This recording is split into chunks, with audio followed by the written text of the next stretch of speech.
അത് 9 piece.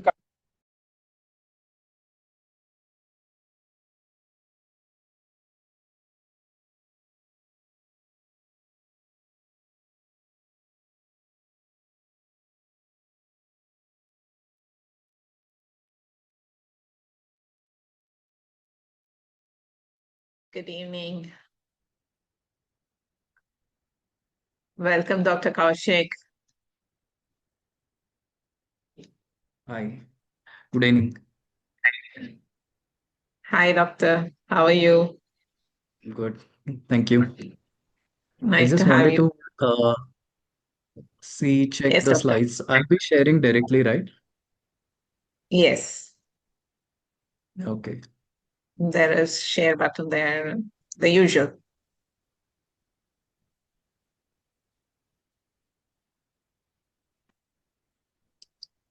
Hi, good afternoon. Fine.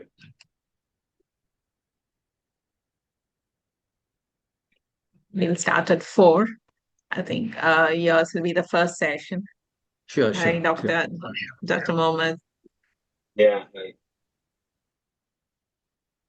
Hi, this is Dr. Kaushik. Dr. Kaushik, Dr. Mohammed, Yeah, our yeah, IAP Dr. AHA Kaushik. president. Hi, hello, sir. Yeah, nice to have you with us. So I was just telling him we will have some IAP dignitaries to start and kickstart the event, followed by it will be your talk, then Dr. Sudipta, after which 15-minute, this is a customary focus related topic, and we'll have a discussion. Sure.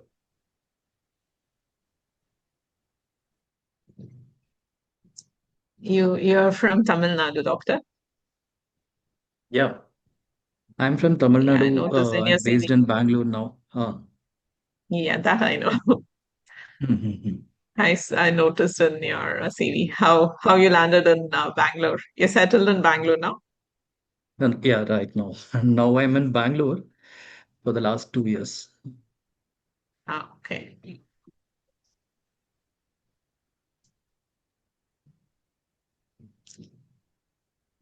So Saji, you're Yes, ma'am. I've made you the host. thank you. I'll just call up. I'll There just are call up Neela any madam. Dr. I'll just. Neelam or Dr. Yeah, yeah, yeah. Singarabelu, anybody is here? Yeah, okay. And another thing, once we upload in the Digi, can we edit it? Started from the presentation?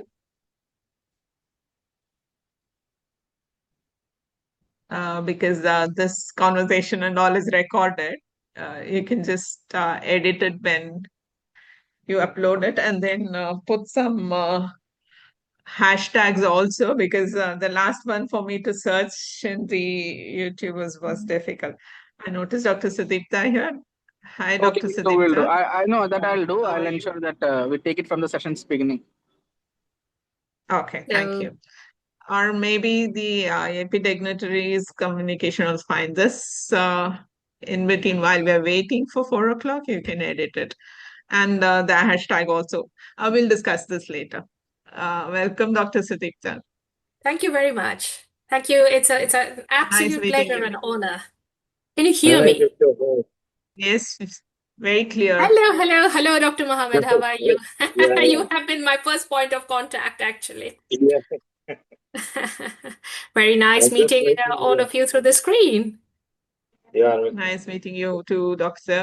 I was just telling Dr. Kaushik we'll have a session. We'll start at 4 o'clock and we will have some IAP dignitaries doing their inspiring words to begin with, followed by Dr. Kaushik's talk, and then it will be your talk.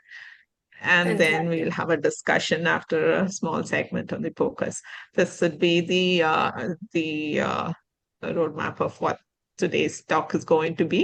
And I'm just waiting for the IAP dignitaries to sign in before I make the introduction.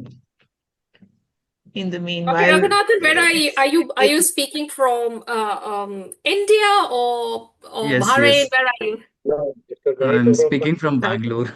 Oh, Bangalore. My husband is there. My husband is actually from Bangalore. Oh, nice. Okay. Nice meeting you. Mm. Very nice meeting you too.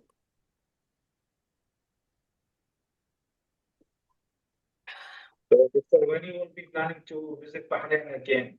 Your previous we plans can't hear cancelled, you, sir. doctor. I understood what Dr. Muhammad said. As we say, inshallah, it's God's willing. God Inshallah. willing. We'll see when it happens. But most likely I'll be there in July.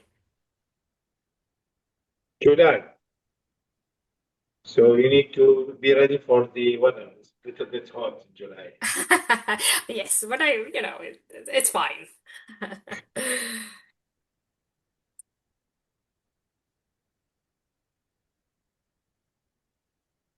Yeah, while we're waiting for it to be 4, we can have our tea in the meanwhile. So, I understand that this is your fourth webinar. Is it not, Dr. Jagannath? This is your fourth webinar series. Yes, for the year This year, for the 2026. Okay. it's It's a this year. monthly webinar. Every month we have one pediatric subspecialty webinar themed like this, and this is the fourth in that Okay. aspect. So yeah. Is it only the uh, consultants from American Mission Hospital who participate, or there are No, others who would be participating? no, it's actually it started with the intention of including Bahrain.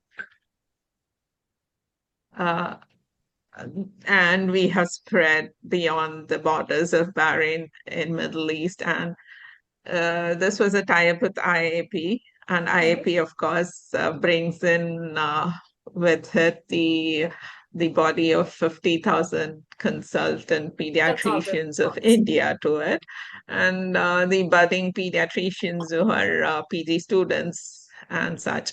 So it's a wide gamut of audience. It's really nice because my main interest is getting connected to the medical fraternity and to be very much in touch with colleagues from different practices, different wider professional circle. That's the ethos of IAP, and it's going great with this sentiment to get people connected in the academics and pediatrics as such. I see Dr. Singaravelu. Good Hello, evening, doctor. Monica, How are ma'am. you? Good evening. Fine, Okay. fine. Yes, I'm in We travel. always Madam, welcome. Welcome, Sultan, ma'am. And Oh, please don't very, ma'am very, me. very. Just call me Sudipta. That's Yeah. more than enough. We are all professional I, colleagues. The oh, first yeah, names yeah. are fine. Yeah, yeah. we Welcome, always Kaushik. catch Welcome. Dr. Singaravelu in one or the other form of transportation. He was in No, the I Yeah. flight hope you're last safe. time. That was my next question. Are you Uh, driving? Hopefully not. Yeah, madam, today we have our national uh, infectious disease seminar, our CME Oh, program. where is Chennai, it? after Chennai, it was today, Chennai, Oh, I see. Rela Hospital, we had it. After that, just I'm returning in my car. We are returning. And Same you, here. Nice Yeah, to I'm see also returning in flight. oh, hello. So nice to see And Thank to you. different Dr. colleagues all Neelam, Thank Dr. you. participate. Yogesh. Okay, it's 4 o'clock. Thank you, Time for us to Vanita. start. So it started Hi, 6:30. hi, doctor. It's time for us to get started. I'll briefly introduce before we get started. Good evening, a warm welcome to all to this webinar for 2026 IAP Image webinar sessions. For people who are joining for the first time, a brief introduction. We have collaborated. We, as an AMH, has collaborated with IAP to conduct monthly webinars, fourth Sunday every month, webinars based on some pediatric subspecialty. And we started it 2 years ago. In the sense to 2025 was a very fruitful year. We had many pediatric subspecialties conducted successfully. the webinar is based on this theme. This time we have introduced POCUS as a part of these webinars, and we have hopefully will be inviting specialists in POCUS to follow the same theme. Today's theme is neurology, pediatric neurology, neurodevelopment, all put together.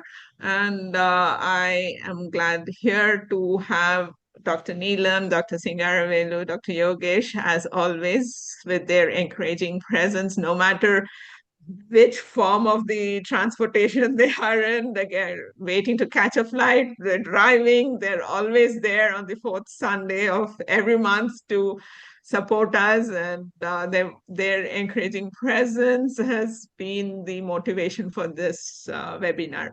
So I'll hand over the mic to Dr. Neelam to kickstart. As I said, as always, she's been an inspiring presence, and followed by Dr. Singaravelu and Dr. Yogesh. Before we get started, I'll introduce these speakers formally after this. Thank you so much, Vanita and Salman, for doing this event, which really, as you said, it's like a Cinderella. When the clock strikes 12, you need to know you before that you need to run. So every fourth Sunday, when the clock strikes 6:30, we know we have to see Vanita and we have to be with Bahrain. So with that, I think today's topic is quite interesting. I was going through them, neurodevelopment, and every pediatrician should be empowered with this, because there is no way we can afford to miss certain delays, because we know early intervention has better outcome. So the purpose is, nowadays we are moving, as UNICEF says and the global authority says, the first stage you empower them by identifying and not missing neurodevelopmental disorders. And the second stage is being very inclusive in identifying this. So I'm sure uh, the speakers will do a great justice to this. And even I'm looking forward to hear as much as I can for this meeting. Thank you so much, Vanita, for this opportunity. Over to you. Thank you, Dr. Neelam. Uh, Before I invite Dr. Singaravelu, I'll introduce myself for people who are attending for the first time. I'm Dr. Vanita, the IAP Bahrain president, and I'll be the moderator for today's session. Dr. Singaravelu, please, a few words from you before I proceed to Dr. Yogesh. Thank you. Thank you, Dr. Manisa ma'am. As you introduced, I am Dr. Singaravelu, President-elect of National IAP 2026. Our respected dynamic President, Dr. Neelam, she is catching the flight as I am traveling. We both were together in the PIDA conference. And I am happy that, as Neelam told, Vanita ma'am, every month, last Sunday, 6:30, wherever we are, our cell automatically switches on for the Zoom mode. I have such a wonderful program. She is conducting, coordinating, taking our IAP along with our 50,000 members beyond the borders with the Bahrain and other team. And today I heard a lot about Swita Sen's man. Whether she may not be knowing about me, she is a person, how he has done all his neurology and developmental work. We heard a lot about her. And Kaushik also here. Surely that today's program will go on.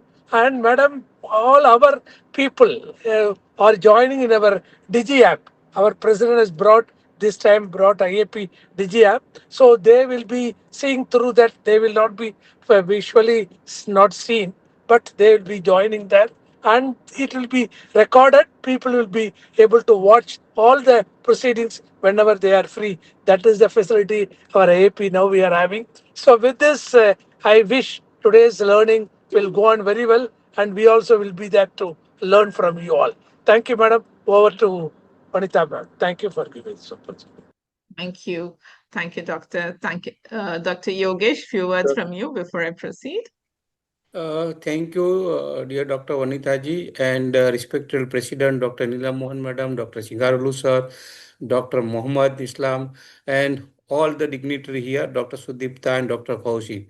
See, as you inform all of us, Dr. Vanita, this is the session started during the 2024 And with this, we heard about you also the focus series in the person at the Bahrain.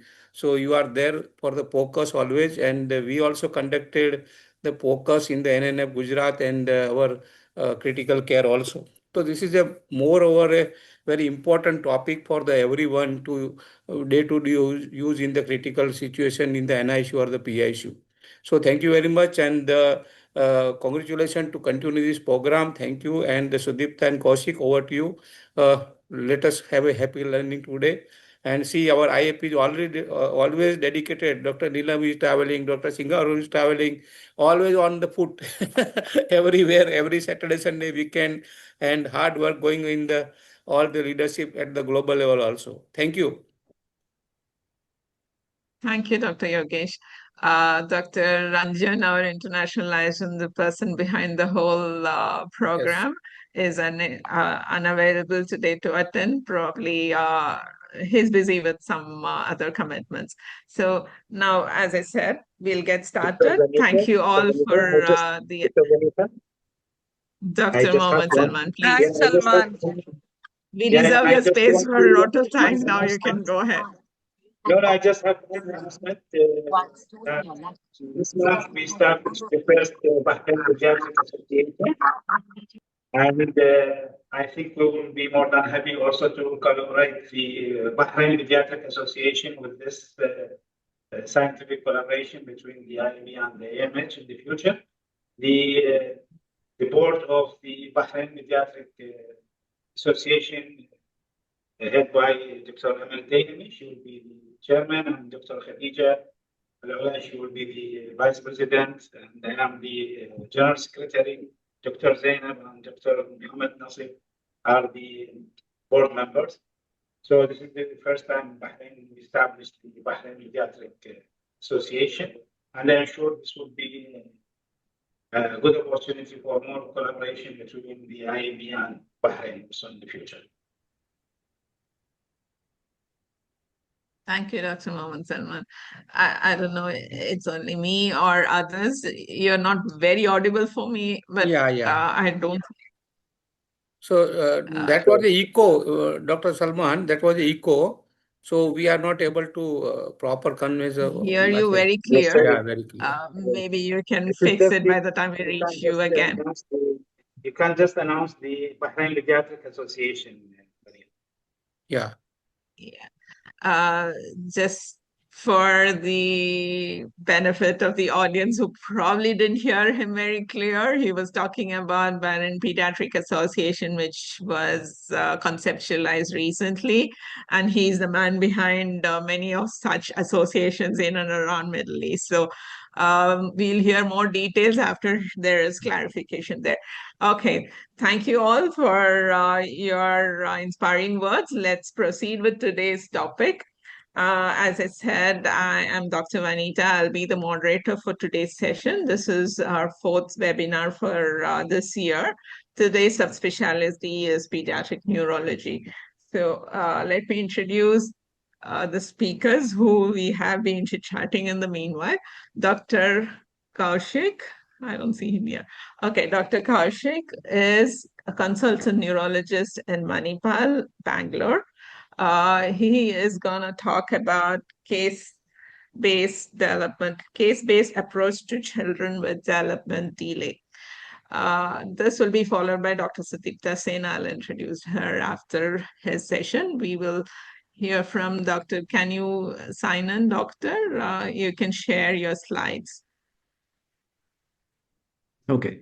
Dr. Kaushik Ranganathan, thank you. Yes, yes, yes.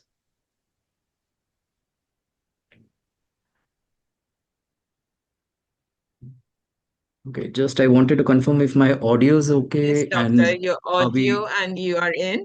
Just go to the, slides are okay? yes, Doctor. Okay, okay. Thanks. Thank you, IAP, for the wonderful opportunity. This is not a very uncommon topic, not a very difficult topic, in fact, but one of the most common neurological or neurodevelopmental issue that we come across in office practice.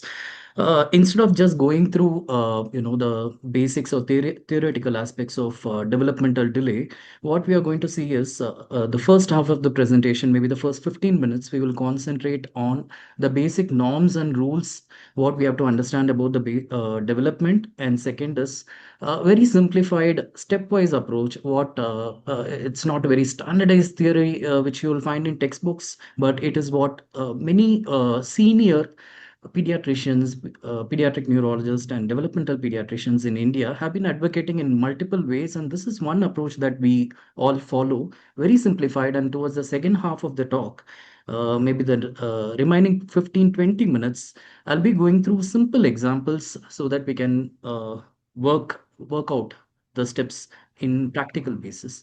Thank you again, IAP, for the wonderful opportunity. So these are the four important areas that we are going to discuss. Well, let's start with the golden laws of development. I'll be telling you some terminologies. We'll be discussing 8 steps of development, and then we'll go to the examples. So, thanks to my alma mater, AIMS New Delhi, and Manipal Hospital, from where the cases have been adopted. It's not a very rare problem, developmental delay. Why do we have to identify developmental delay early these days? It is because of two reasons. One is early intervention, better prognosis. This is something what we all know. What is changing in this decade, or maybe the last 2 decades, is that there is a lot of genetic conditions. There are a lot of CP mimics, cerebral palsy mimics, which looks like cerebral palsy. We think it is not a treatable condition, meaning to say there is no permanent solution, but there are genetic conditions which have definite cure, which can mimic like exactly like CP, and early identification has a lot of prognostic significance. These are the 5 simple laws. Everyone would have read the same thing in the first few chapters of Nelson or OP Guy. I'll just quickly go through the aspects. Development progresses from cephalocaudal direction. It starts from the head control, followed by sittings, followed by standing, followed by walking. Usually, the sequence remains the same in all children. The rates can vary, but usually the sequence remains the same. And same way when we see the fine motor development, usually it starts with midline skills, the shoulder movements initially, then finally the crude grasp, then the pincer grasp. So there is a particular sequence in which the development has to progress. Delay is, we'll just come to what a delay is. When do we call it a delay? How to quantify a delay? There is a very controversial area. There is a lot of changing concepts in this. We'll quickly discuss on this. But before that, I would like to introduce 3 other terminologies. What is a deviation? Sometimes there is attainment of milestones, but it is not in the same sequence as expected. Sometimes out of sequence is called as a deviation. What is dissociation? Usually, when 2 or more domains are affected, we call it as global. Sometimes one domain is affected more than other domains. For example, neuromuscular disorder, SMA, where you will have motor involvement is more than socio-cognitive domains. Or take an example, autism, social and communication language milestones are more affected than the motor milestones. So this is called as a dissociation. Regression is a situation where the child has been acquiring all the milestones. Normally, some insult, for example, a fever or any particular trigger, there is an insult and child gradually loses all the milestones. This is called as regression. We'll talk about all of these in detail with examples in the next 25 minutes. How do we quantify developmental delay? Is there a development delay or not? For example, we all know that neck control happens or sitting with support happens by around 6 months. Now, a mother comes by around 7 months and says sitting will control is not yet achieved. So, do we take this seriously or not? Can we wait? These are the questions that has always been in discussion for quite some decades. So, one of the earliest learnings that I had when I was in my undergraduation is that you use this formula of DQ. They always say you put the developmental age in the numerator, chronological age in denominator into 100. For example, at 9 months, the child has got only head control. The chronological age is 9 months. Head control normally gets attained by 3 to 4 months, say. So maybe 3 months divided by 9 months or 4 months divided by 9 months into 100, this developmental roughly 30-40% is the developmental quotient. So what we do next is you apply the quotient in the scale. So this scale was originally identified for, for VSMS or all this IQ, intellectual quotient purpose. It is not ideal for this DQ, but we are using it for this purpose. If it is 30-40%, it comes under moderate to severe intellectual disability. Sorry, developmental delay. This is what we have been using for days. Nowadays, we are not sticking on to this hard and fast developmental quotient DQ.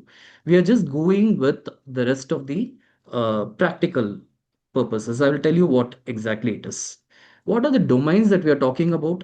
Motor domain, speech and language is one domain, cognition is one domain, social personal is one domain, activity of daily living is one domain. Multiple textbooks give us various domains. They give motor as gross and fine motor as two different domains. But for all practical purposes, we take this as one standard classification. One of the Bible of development is we take it from Nelson or Illingworth. They all go by this particular norm. So whenever two or more domains of this is affected, we call it as a global delay. And in a child who is more than 5 years, when the socio-cognitive domains and language is more affected, beyond 5 years, we use the terminology intellectual disability. Okay. How do we say whether there is a static condition or a progressive condition? I'll tell you a simple example. A child who presents to you at 1 year of age says that the milestones have been delayed. Till 1 year, the child has not got not even head control. Then you identify an etiology, you start on physiotherapy and occupational therapy, multiple interventions. And by around 1.5 years, head control, 2 years sitting, 3 years standing. So after your intervention, with or without your intervention, the child is gradually gaining all the milestones. Means the insult had been a one-time insult or a static insult, and this is called as a static encephalopathy, which means the milestones are going to gradually develop with or without interventions. Whereas a progressive pathology is overall the child has been progressively losing all the milestones, which can be either a progressive or a regressive. Usually, there is an overlap between these two terminologies. Always the most important step in developmental delay is we have to identify whether the problem is a static problem, it's a progressive problem, or a regressive problem. Why so? Because static problem, most often the management is going to be supportive. If it is a progressive or regressive pathology, you'll have to go to the root of the diagnosis. There can be treatment aspects. There can be a genetic or metabolic etiology underlying. The fourth question that you ask yourself is there a neurological deficit or not? So when there is a neurological deficit, it can be some weakness, it can be some tone abnormality, it can be a movement disorder. So what physiology does it fit into? Spastic, ataxic, dyskinetic, mixed is the latest classification that we are using. Topography means the geographical presentation in the body and the geographically how it correlates in the brain. So it is nothing but, for example, nowadays we call CP as a unilateral CP or bilateral CP when it is affecting one side of the body or both sides. So a child who is presenting with diplegia should have anatomical correlation in the MRA as periventricular leukomalacia. The periventricular region, white matter gets affected, something like that. So the topography, neuroanatomical localization has to be made, and any extraneural signs usually points towards a genetic or a metabolic etiology. For example, if there is a child, the infant who's presenting with developmental delay, there is organomegaly, hepatomegaly, there is a cataract, there is seizures, hypoglycemia, then I'll think of it as not a simple cerebral palsy. It is going to be something more than that. Can be a galactosemia, some other metabolic disorder. And just going slightly faster, I know, because we'll be going through all these concepts again in the examples. The main importance of today's session is applying these 8 steps in the examples. There will be at least 6 different cases in which we'll be applying all these examples. So don't worry if I'm slightly faster, it is just to catch up with the time. But we'll be discussing all these things again when we go through the examples. This is just to sensitize the basics. The next step is you're asking yourself, what is the etiology? Etiology is either a prenatal or a perinatal or a postnatal. Prenatal is intrinsic, extrinsic. Intrinsic is the inherent potential of the child to have developmental delay. For example, it can be a genetic problem, it can be a metabolic problem, or a CNS malformation. Extrinsic is when the child was being forming intrauterine period, there was some insult from outside, a radiation or an infection or a trauma, any maternal illness can all be extrinsic. Perinatal, classically asphyxia, and postnatal, any event that happens in the first few months of life can in fact affect the child. Okay, so when we ask about the developmental history, so we always ask about history etiological pointers pertaining to these four areas. For example, when you want to ask about intrinsic parameters, you always start with the pedigree. Ideally, a three generation, at least a two generation pedigree, whether there was any consanguinity, previous siblings are okay, healthy, any pregnancy loss, any family history. Extrinsic, any insult to the mother or to the during the pregnancy period. Perinatal, yes, of course, any delivery related issues and any treatment that was taken in the postnatal period. In the examination, apart from your routine neurological examination that we are going to do for any focal deficits, apart from that, you're going to concentrate for any soft markers. What are soft pointers or soft markers? For example, you have skin markers. It can point towards a neurocutaneous syndrome. If there is a core species, there is organomegaly, there is eye abnormalities, corneal abnormalities. So this can point towards a storage disorder. So always look for any of these soft signs in examination. And the next question that you ask is any comorbidities. Usually, we try to identify as much as comorbidities, as many as comorbidities that we can find associated with the developmental delay neurological condition, so that to improve the quality of life. Earlier, 2, 3 decades earlier, the concentration was on therapies and getting to the diagnosis, but nowadays it is giving a very good quality of life. For example, if the child has GI issues, feeding problems, for cerebral palsy child has a swallowing dysfunction, we think of PEG, we insert a feeding tube. If there is a lot of drooling, we can even, there are medications, there are some surgical procedures, there are some Botox like injections that you can give, contractions. Again, apart from the physical therapies, you can go up to surgery intervention. So always ask for all these comorbidities. And now this is the most important concept. I'll be spending a couple of minutes on this slide. This is very important to understand what type of investigations we are going to decide.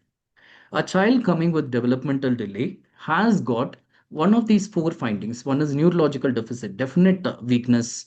There is any upper motor neuron signs, spasticity or dystonia, extrapyramidal signs, seizures, micro or macrocephaly, abnormal head shape. The first investigation is always brain imaging. MRI is always better than CT. If there are seizures or any behavioral problems, we always take up EEG as well.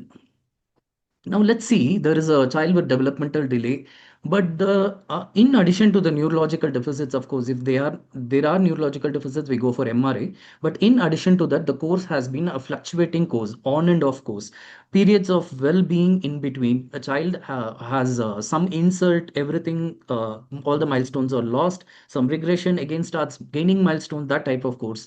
There are episodes of unexplained encephalopathy, abnormal examination findings like hepatomegaly, abnormal body fluid odor. So these are all giving clues that it can be a metabolic inborn error of metabolism, metabolic condition that is causing this. So here is where we use the metabolic panel as tier one. There is one simple mnemonic my professor used to say. It is GLAC. We call it GELAK. G for glucose, E for electrolytes, L for lactate, A for ammonia, K for ketone. So whenever we suspect any metabolic parameters, metabolic condition, we start with GLAC. Next is a TMS, plasma amino acids, and urine GCMS. So these are the first basic investigation at the time of any presentation. Ideally, when there is a crash, ideally when there is a encephalopathy episode, ideally if there is a regression, at that time you will get all these parameters positive. So that is where we try to take the samples. And if Based on the TMS, GCMS, whatever pointers it is leading to, then based on that, we go for it. Either if we know the gene, what we are talking about, targeted gene, or we go for a whole exome with or without mitochondrial sequencing. Now comes the third set of presentation, where a child can present with the multi-system involvement, abnormal facies, dysmorphism, or multiple systems are involved. A child presenting with abnormal facies, with cardiac involvement, GI involvement, abnormal tone. There is a dysmorphism suggestive of Down phenotype. The first investigation, of course, will start from karyotyping and we go step by step. Any William or any syndrome, D. George, whatever we can identify, we go for CMA whole exome. That is where we don't have to go through a classical MRI unnecessarily for these children. So we directly knock at the genetic test, and based on the findings, we can go for the rest of the investigations. Now, just see this corner of the slide where I'm just targeting this iron, B12 level, and lead level. These days, we do see cases related to this, some treatable conditions for that purpose. Okay, now this is the most important part. Um in India, in most of the government centers, we see patients, parents coming from hopping from one hospital to another hospital just for even a simple case of cerebral palsy or autism. This is not because they don't have a diagnosis, it is because the diagnosis has not been explained in detail to the family. So, the most important thing is when I'm counseling for the first time, I usually take more than 1.5 hours. That is because they have to understand what the practical expectations they can have from the child, what are the long term targets, short term targets, who are all going to be in the team. Everything gets introduced in the first session. This sometimes it will not happen in one session. We may have to go for 3 4 sittings to sensitize the family that this is going to be a lifelong diagnosis. So what if it is a non-treatable genetic entity or a very genetic entity with a treatment implication? All these things, please do always spend a lot of time on counseling the family. That is where our teamwork comes into picture. So we have naturally all the centers nowadays as a physiotherapist, occupational speech therapist, vision, developmental optometrist, hearing therapy is involved. Sorry, speech therapy is involved. Many times we also have special educator, a counselor, psychologist for behavioral interventions, orthopedicians, ophthalmologist, ENT surgeon. So all these people will be in the picture. Sometimes even a social worker. So have to be a part in this. So these are the 8 steps that we'll be applying in the next 5 to 6 cases quickly to understand how it is going to go about. See, there is a very 11-month-old infant who was brought with not much of significant perinatal history, except for there was a delayed cry in birth, and the child had an ICU stay for almost 2 weeks. There was intubation for almost 2 3 days. There was respiratory distress. There was seizure on day one. So there was some definite birth asphyxia was there. This child was brought to us later, but the parents complained that the first 3 months the child continued to have feeding issues in the first 3 months. It was the first C child. That's what they complained. They kept on giving this colic medications. At the night, the child keeps on talking, crying. The child is very, very irritable. The child is very difficult to be put to sleep. None of the medications are working. So that is one of the common history that we find in such developmentally abnormal kids. The child started gaining all the milestones slowly. Okay. So now this is the examination findings. You can see very well there is scissoring in the lower limbs. There is a lot of adductor spasm. There is spasticity in the lower limbs. Of course, a small head which says microcephaly. So the first step, do we have a developmental delay or not? Yes. So a child who has had got head control only at 8 months, which was ideally supposed to be attained at least by 3 to 5 months. So only at 8 months the child got it. Sitting with support ideally by 6 months, the child got it by 9 months. Till now there is no proper grasp, no useful upper limb function. If you observe very carefully, the hand is held as a fist. Particularly if you see this, this is called as a cortical thumb. We call it as a Cricelli thumb or a cortical thumb, where there is no useful hand function. So social milestones, all the milestones are delayed. So is there a developmental delay? Yes, of course. The chronological age is 11 months, but the motor age of the child is only 6 months. The child is able to only sit with support. That's a maximum motor milestone that is attained. So there is a definite developmental delay. And is it global or it is only one domain is affected? It is global. All the domains are equally affected, almost equally affected. Is it a static or a progressive encephalopathy? I see this more as a static encephalopathy because there was some insult in the birth and child has been gaining the milestones gradually. The child is definitely even without intervention, the child has been gaining so well. So I see that this is a static encephalopathy. The child has not lost any of the acquired milestones.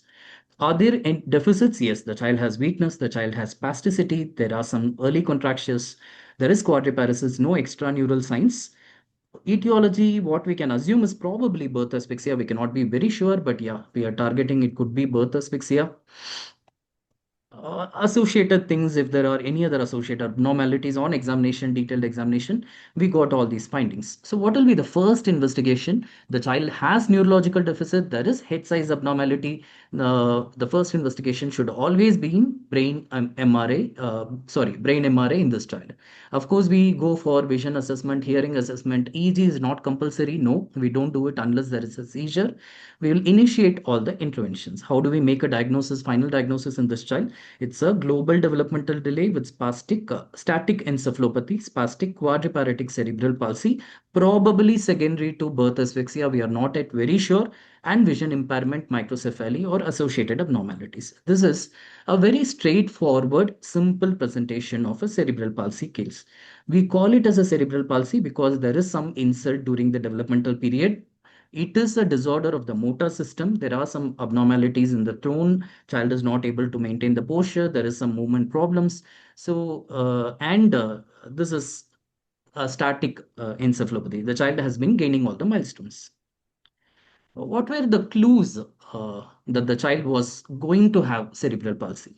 One of the most important marker nowadays, what we should not miss is the incessant crying, uncontrollable crying, unexplained irritability in the first few weeks of life, particularly first 3 to 4 months of life. So we treat most of the time treat it as evening colic or abdominal colic or a behavioral problem. But please, in a child who is a NICU graduate who has got a high risk infant, always please take this as a special marker and always look for the head size. If there is insufficient growth of the head size, the child can grow out to be a disabled child. Any tone abnormalities, for example, this is a frog-leg appearance that we see in hypotonia.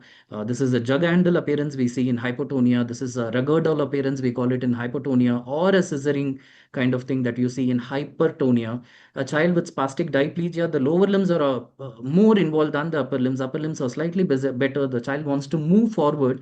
This is the classical commando crawl and a W sitting. So always look for the soft markers that will again lead to diagnosis. So let's assume the same case, same child. Now, a couple of months later, now the child is presenting with this. Observe the video. The child is having, after he wakes up from sleep, he is having some cluster of sudden jerky movements of the limbs. This is some kind of posture he's getting into. Sudden jerky current like contractions of the muscles. It is involving the upper limb, lower limb, the whole body. So rest of the story is almost same. What we are supposed to add is an additional problem in this child, which is epilepsy. So an additional investigation, what we will add now is an EEG. Now it becomes a mandatory thing. So when the EEG was done for this child, what you see is this is almost we don't see anything clear at all. So this is something totally chaotic. The background is totally ups and downs. No clear rhythm, no clear discernible background is there. So this we call it as a hypsarrhythmia, classical hypsarrhythmia or a modified hypsarrhythmia. So which takes us to a diagnosis of an epilepsy, which is actually an epileptic encephalopathy because the background of the EEG is not so good. The child is having a stagnation of the cognitive milestones. The growth development is not progressing so good as it was earlier. What now we call it as earlier, we used to call it as West syndrome. Now we call it as IESS, infantile epileptic spasm syndromes. Now this is an alarming emergency in neurology. Cerebral palsy usually is not an emergency. Of course, you can take time to disclose the diagnosis, start treatment, and everything. But when you find West syndrome, spasms, myoclonic seizures, IESs, that is where we have to jump into the treatment. We have to start immediately steroids. Otherwise, this is going to be a long-standing abnormality. Let's go with the next case, who's again a 12-month-old infant who was born to non-consanguineous parents. This child luckily did not have any perinatal events. The motor milestones were significantly delayed. As you can see in this child, the child is 12 months old. The child is not having a proper head control. The child is not able to raise the head above the ground at all. There is other milestones are very much okay. The child's language milestones are age appropriate. Child has danger anxiety at 12 months. It's very playful. The child wants to play with the ball. So all this is saying that the child is having isolated motor developmental delay.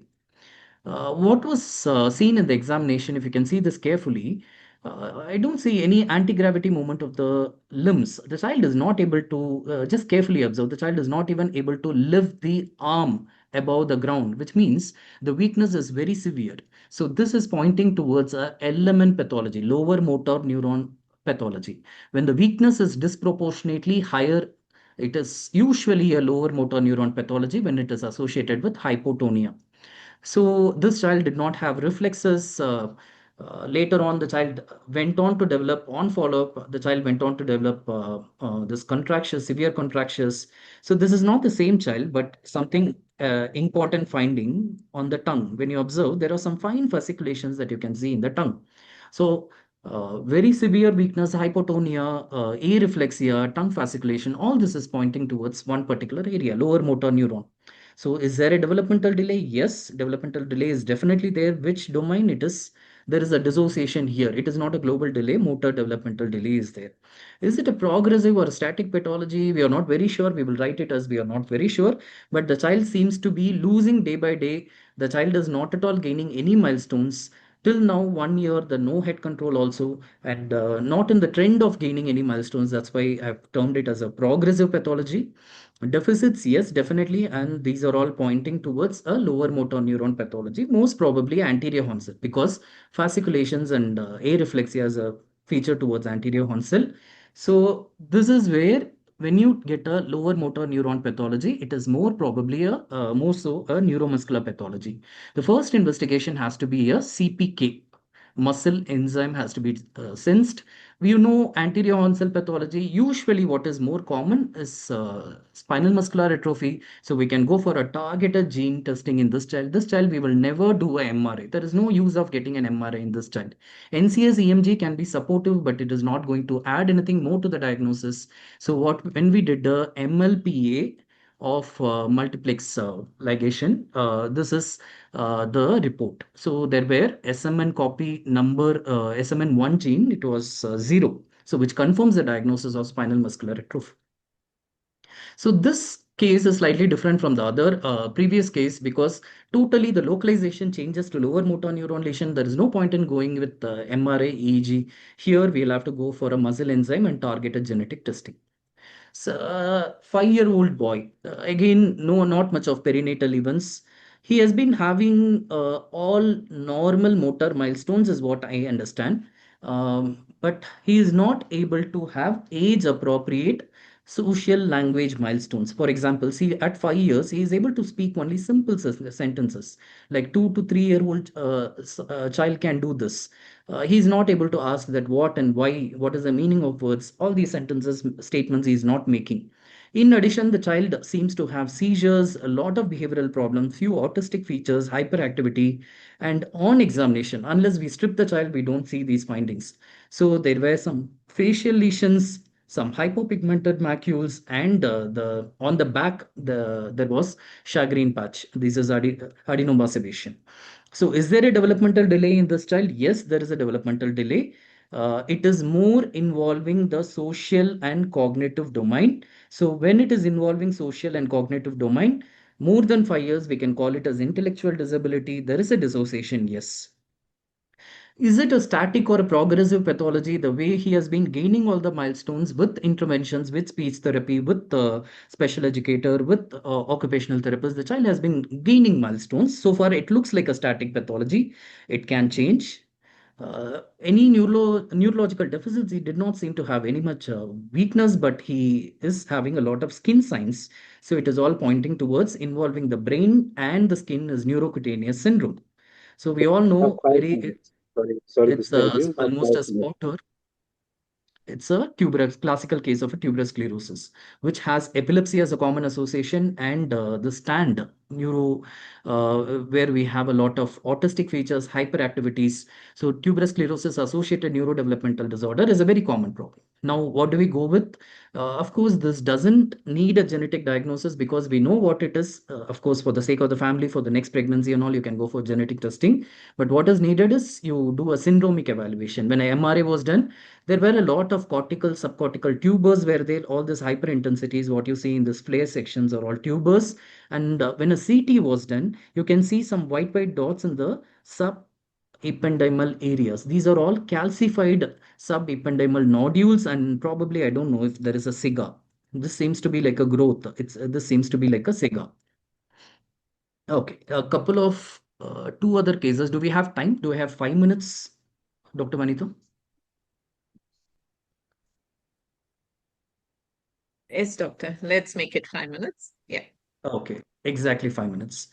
So Thank you. another child, 2.5 years old, had some brought with a very significant history of third-degree consanguineous marriage. There were three abortions. In addition to these problems, background, the child also had a lot of developmental concerns at birth. So this child, in addition to this neurodevelopmental deficits, he had some limb malformations. There was a cardiac murmur, probably there was a shunt lesion as well. So yes, there is a child with global developmental delays. It's a static encephalopathy. He has been gaining all the milestones. This child seems to have a lot of multi-system involvement. There is dysmorphism, there is cardiac limb anomalies. So when there is multi-system involvement, we think of underlying genetic etiology, where we prioritize initially a genetic investigation. We decide if there is a known syndromic association, we directly go for a, karyotyping. We are not able to identify much. Whole exome with copy number variants or a CMA will give us a diagnosis. It depends on what condition we are predicting. Of course, in this child had significant upper motor neuron weakness. In addition to this, there was spasticity, and also there was it was a fluctuating change. It was initially to start with, it was a central hypotonia. Later on, he started developing spasticity. So we went ahead with a MRA as well. So this turned out to be a no genetic mutation, which is secondary to chromosome 16p 11.2 deletion. But in addition to that, the child also had an acquired insult during the perinatal period. You can see periventricular white matter signal changes and a lot of gray matter loss as well. So now what I'm trying to say is sometimes even if it is a genetic disorder, even a child with SMA does not cry at birth can have an additional perinatal insult. So sometimes you can have a combination of these factors where we have to combine, go beyond the step for investigating. So a 6-year-old boy, maybe I'll stop with this case, 6-year-old boy who had normal milestones, motor milestones, but he had significant problem with language. He had no communication issues. He did not make any probably good eye contact. There was a lot of difficulty in social interaction. He had a lot of stereotypies, repetitive behaviors. It was all fitting into autism. In addition, this boy had a large head, a big head, macrocephaly with very prominent ears, and probably towards adolescence, maybe he will develop macro orchidism as well. So this child turned out to be, so what is he having? A lot of motor stereotypes is what we are trying to say. So this child has global developmental delay, but social and cognitive domains are more affected. Um, the other findings, what was giving towards a clue towards diagnosis was the dysmorphism. We suspected an underlying genetic or metabolic etiology with autism. The first investigation is always in boys, particularly we check Fragile X screening. And if Fragile X screening is negative, we go for the second line whole exome and copy number variants. So this child turned out to be having a Fragile X syndrome. Classical dysmorphic features were there, so it was easy to crack. Okay, I'm skipping a couple of two other cases.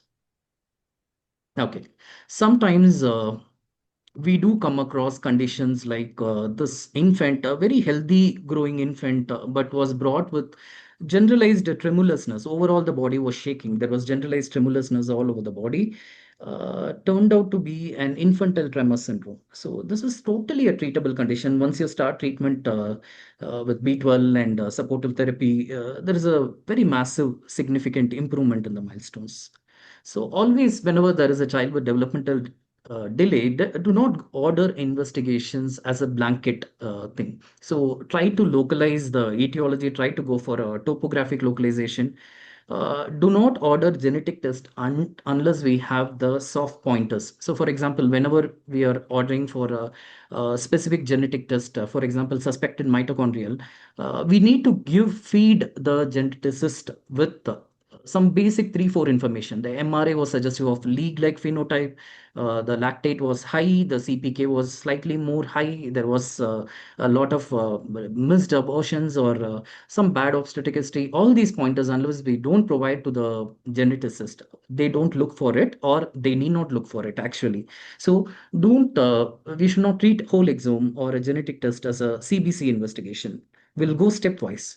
And sometimes we come across these red flags, like whenever there is a fluctuating course, a progressive condition, we think of metabolic conditions. Always think of any treatable conditions like B12, lead poisoning. These days, we do come across malnutrition.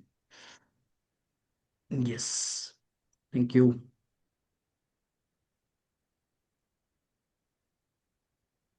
Thank you, Doctor. I understand you would have liked to have a few more minutes. We can reserve it for our discussion, Doctor, based on the missed cases. We can continue on based on that. Thank you. We'll proceed to the next speaker. Can we have you stop sharing? Thank you. Our next speaker is Dr. Doctor, can we have you stop sharing? Yes. Just a minute.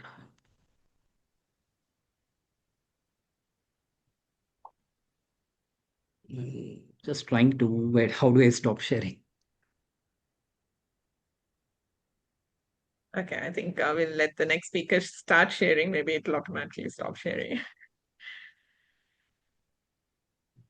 Okay, so it's asking me to send you a request for multiple presenters can share.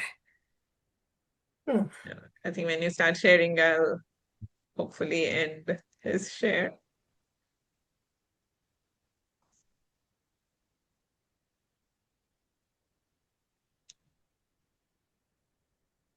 I have given the permission. Can you sign in, Doctor? I'm seeing if I can share now. Yes. That's good. Yes, you're in. Can we have Yes. you in the screen mode, Yeah. presenter mode, please? Yeah. Yeah. Our next speaker is Dr. Siddiqta Sen. She is a consultant pediatrician. She has a development coordination disorder as her topic. More formal introduction with the CV will be displayed on the website for your perusal. So I'll, for the lack of time, both the speakers have their accolades listed in their CVs. I'm sorry, I cannot spend much time listing them up. Dr. Satipta Singh, we'll have you get started with the talk and we'll go for the discussion thereafter. So the topic is developmental coordination disorder. Dr. Satipta Singh. Thank you very much, Dr. Jagannath, and thank you very much for giving me this opportunity to speak to such an educated, such a learned audience who belong to my fraternity of pediatrics, neurology, and wider domain. Just to say that I have been a pediatrician for 33 years and I will dedicate my talk to my alma mater, NRS Medical College, and my first professor, Dr. P.K. Rai Palodhi. Okay, so developmental coordination disorder, or DCD, that's my topic. And what I want to concentrate on, recognizing the hidden motor and executive functioning difficulties in children and young people. Now, the way I have laid this talk today is that we would have some case-based information, a bit on the DCD, definition, assessment, diagnosis, management, and key messages. So I am essentially a person who likes stories, and I enjoy stories.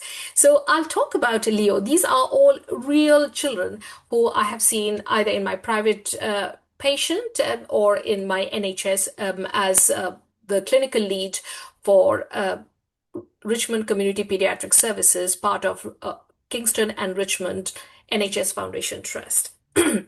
So Leo, 6 years old, he had a premature birth. It was a difficult delivery. There were some early feeding issues, mild speech difficulties.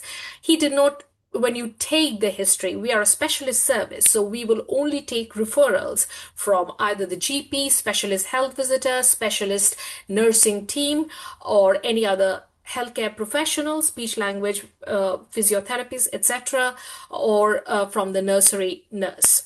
So we know that from the history that he did not crawl much. He had poor handwriting, poor drawing skills. He always found it extremely difficult with buttons and shoelaces, and thankfully he can have velcroed shoes. He's a messy eater, very slow. Every meal is really elongated. He frequently bumps into things and trips over. He avoids climbing and playground activities. He just doesn't have the confidence. He's bright and sociable, but now he's getting increasingly frustrated and less confident. So my next story is about Fiona. Fiona is 13-year-old, lovely girl, very articulate, but if you ask her to write down or pen down her thoughts, that's it. She's not able to do that. She struggles copying work, even from the board in the classroom. And when she has to go for the PE lessons, before the lessons, after the lessons, she really struggles to change her clothes. She herself describes herself as quite disorganized. Her school bag is a mess, her locker is a mess, everything is a mess. She had real struggle riding a bicycle, and she did it quite later than her peers. Even now, she's not very confident. She gets quite overwhelmed and lost in unfamiliar surroundings. There is a family history of difficulties with reading, writing, coordination, etc. She feels that she's underachieving academically, and she feels increasingly frustrated. Everything seems so much longer. She just thinks, what's the point of even trying? So that's now really, really causing difficulties with her self-confidence. My third client is Jamal. Jamal is a very smart, very cool 18-year-old 18-year-old person, and he recently started university, and what he found it very difficult was the transition to the university life, independent organization, and his assignments. He's getting more and more behind his assignments. His deadlines are coming and going. He has a laptop, but he struggles to type, and even his thoughts, he's not able to structure very well. He frequently forgets appointments and deadlines. He enjoys sports, but he's never been good in any kind of team spirit. And here in UK sports, there are a lot of wonderful facilities for team sports, being in the school football or cricket team or collective other sports. Rugby is a very big one, but he's never been good in those kind of sports. He is fairly good in martial arts.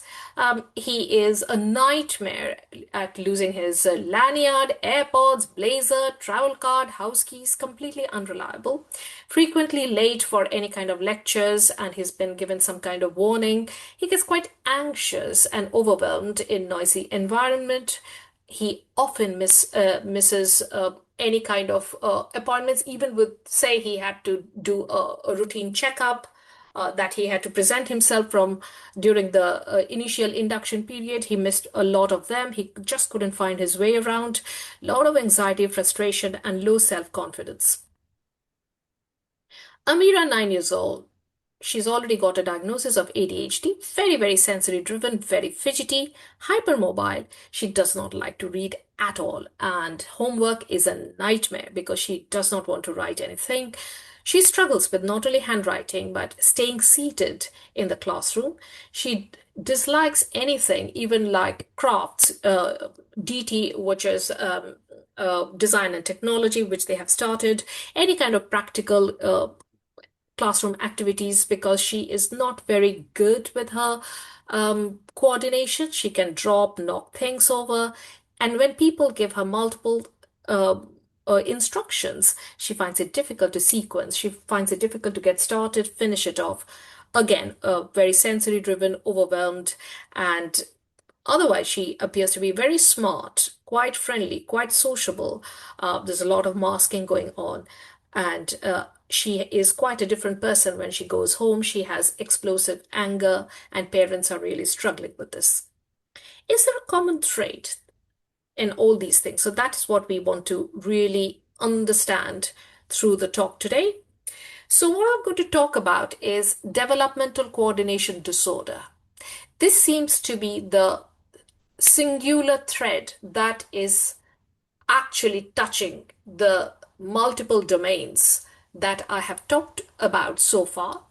And this is commonly known as also dyspraxia. Dyspraxia is not a diagnostic term, but DCD, or developmental coordination disorder, is. So I have looked into some papers and some evidence. So overall prevalence of DCD is 5 to 6% of children all over the world can have it, but it varies, of course, depending on the local population, diagnostic criteria, the input through education or other kind of setup. It will vary, but by and large, it is more prevalent than anybody would think about it. So 1 in 20 school-age children can be affected, boys more than girls, and there is a definite risk factor where there is prematurity, low birth weight infants. I will touch upon this diagnosis because this is actually a clinical diagnosis. So the first criteria is that motor coordination, which is substantially below expected level for age and opportunity. So what does it mean? I mean, there will be clumsiness, poor balance, dropping, delayed motor milestones, just there, but the usual term people will say is very slow. It's not quite there. Even for understanding or anything, the odd child out who in a birthday party will not be able to participate in all the other activities that other children do. Similarly, running, jumping, catching, handwriting, coloring, cutting, dressing, all of them are quite hard work for them.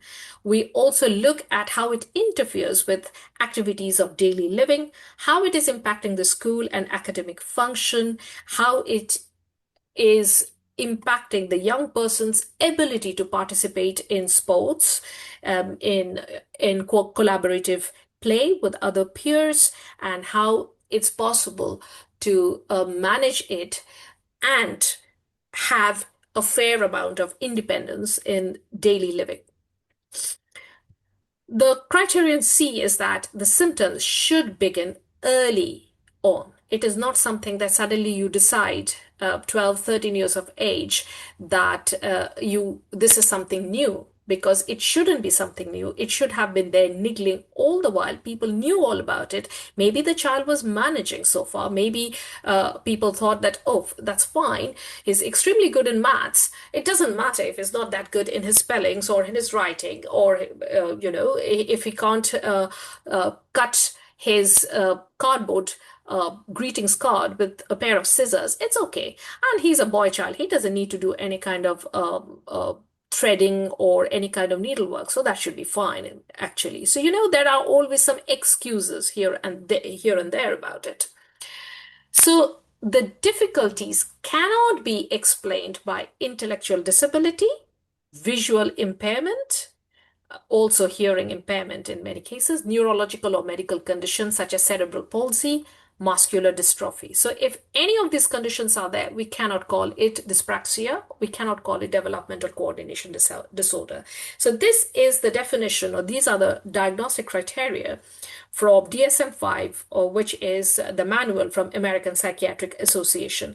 It was first brought out in 2013, but it has been revised very lately, as late as 2021. I've also included the ICD-11. ICD-11 is from World Health Organization. It's just different kind of coding. I did not want to get into all the details, but what I have looked into is that they have included orofacial motor coordination disorder as part of developmental coordination disorder. They have excluded any abnormalities of gait or mobility, any musculoskeletal system or connective tissue disorder, any diseases of the nervous system. So that essentially means that initial assessment or the final diagnosis always has to be done by a pediatrician, because only a pediatrician is able to get all the information, put it together, do the physical examination, take the necessary history, and exclude that the condition is not explained by any other condition. So this is almost like a laundry list. So not to be too overwhelmed. Why I have put it in this format is that you can absolutely understand that the child can come with so many itty bitty little problem together, or more than 4 or 5 of them together can be quite significant impact. But if you take separately, they might not be a big issue. And that's one of the reasons why these children and their families have been historically always, their concerns have been put under the carpet. So clumsiness, difficulties with handwriting, can't do the buttons or shoelaces, slow processing, forgetful, sensory problems, fidgety, untidy, cannot do much of sports or PE, easily distracted, poor sense of direction, social difficulties, because they can't read the room very well, and because they are not able to join in a lot of activities, they kind of feel isolated. They are the ones who are always left out of any kind of team sport. They are never selected in any kind of sports day event, or even if they do, they come last, so their parents and nobody is really very proud of them. Least of them, they themselves feel quite low in their morale. And I don't like the term class clown. I have included this because this is a layman's term, because many of these are quite bright persons, and the way they kind of mask their difficulties is to create a facade of sense of humor. So if they are slipping, tripping, falling, so they kind of take it in their own stride and make it into something like a signature move, and in order to bring about a little bit of humor and kind of take away the unhappiness that might be behind these difficulties. The other co-occurring conditions are ADHD with executive function difficulties, autism can be there, dyslexia, specific learning difficulties like dyslexia, dysgraphia, dyscalculia, speech and language difficulties, sensory processing, anxiety, low self-esteem, emotional dysregulation, especially if you have to be all the time hyper vigilant in school or in other social occasions, then you let your control slip and you have a complete meltdown by the time you have come home.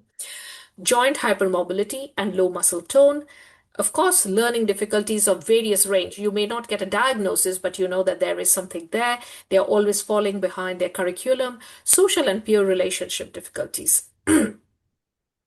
I have taken this graph because I quite liked it, because this is from Developmental Medicine Child Neuro magazine. So what they have done is that they have put in some of the difficulties or comorbidities that can happen, and they have put it into some kind of percentage based on the evidence that they have had. So ADHD, conduct problems, peer problems, emotional problems seem to be very high ranking in this. Why do we need a diagnosis?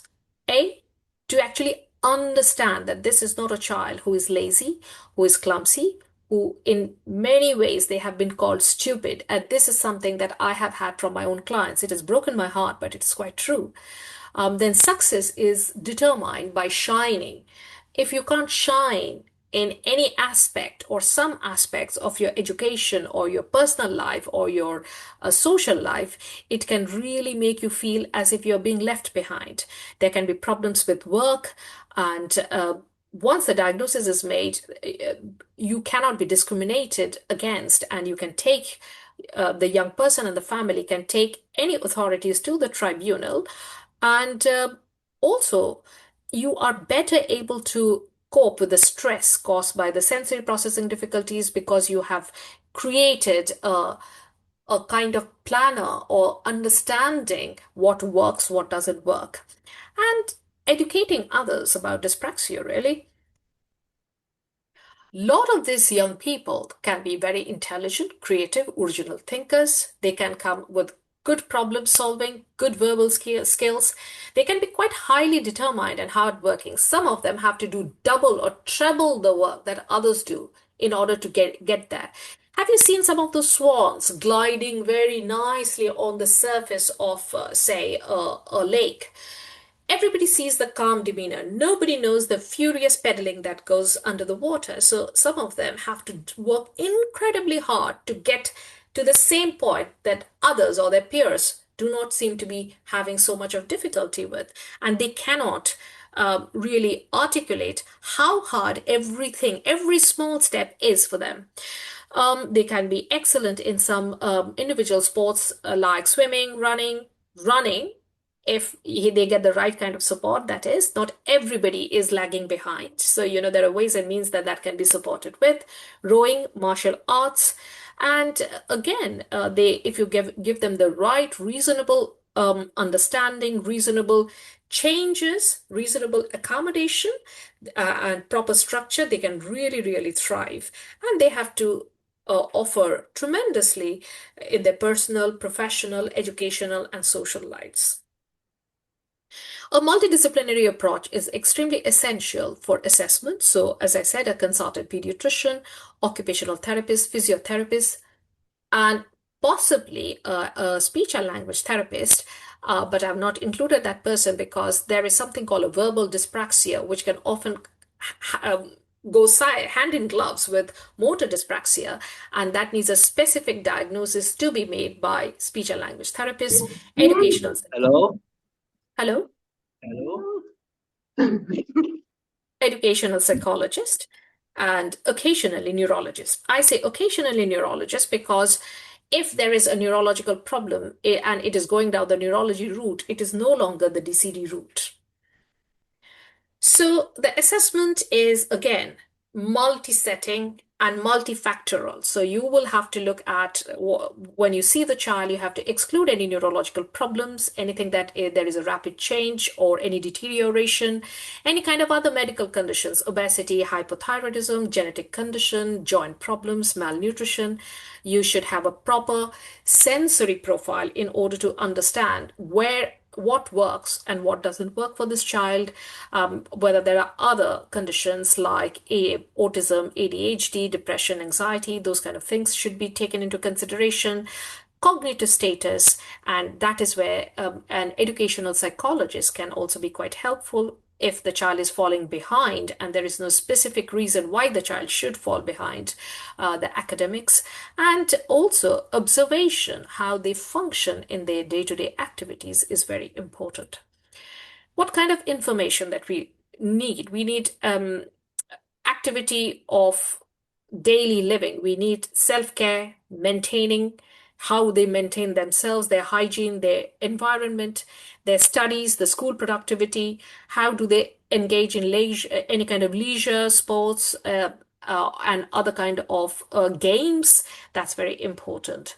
And no, just online games or gaming is not good enough, and just being able to be surfing through the internet is just not good enough. So we need those kind of specific information. Also, it's very important that we capture the voice of these young persons. That is where the art and science of it comes. So professionals should not have the overconfidence or superiority that we know all. You have to try and understand what it actually means for that child and that family. And if the child is a looked after child, if the child is on fostering and others are taking care of the child, you have to understand the support that is required by the carers.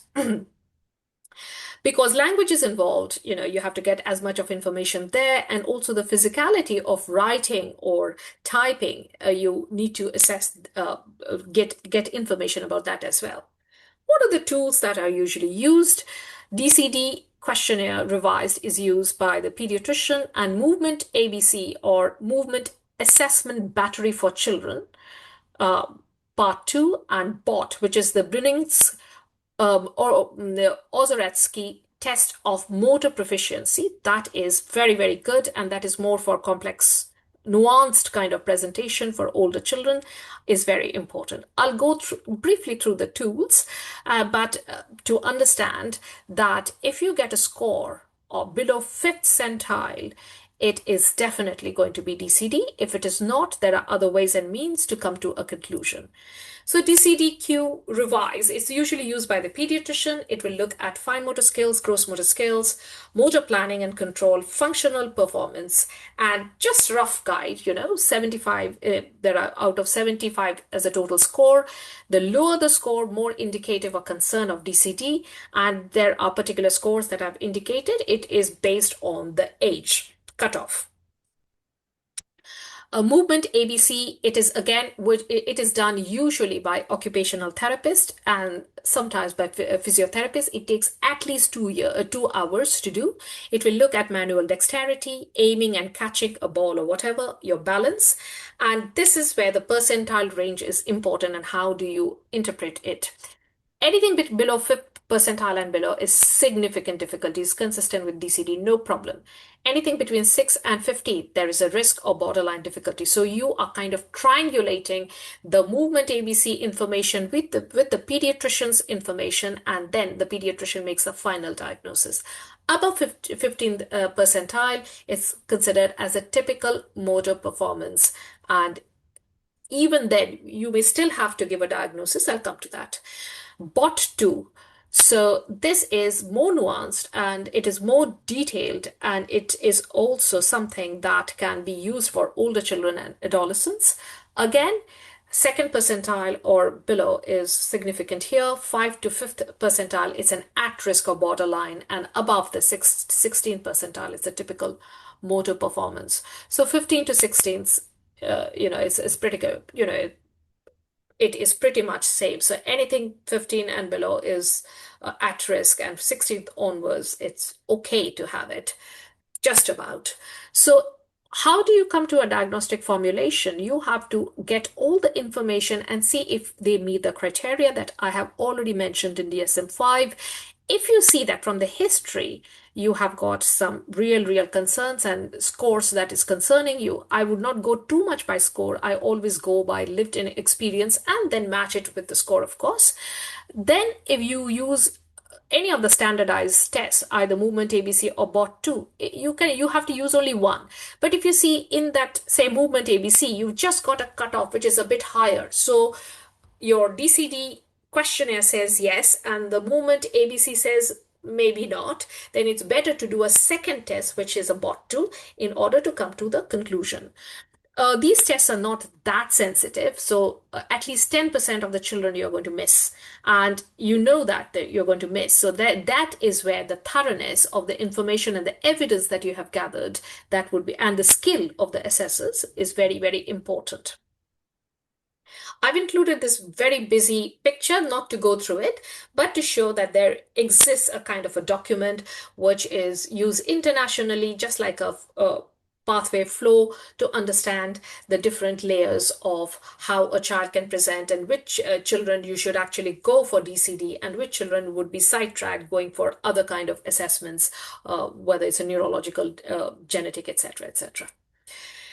So treatment and management of DCD. So it's a task-orientated and goal-directed intervention, and you have to go for what really, really works. It's not about normalizing the child, but it should be individualized. It is not one size fits all, really.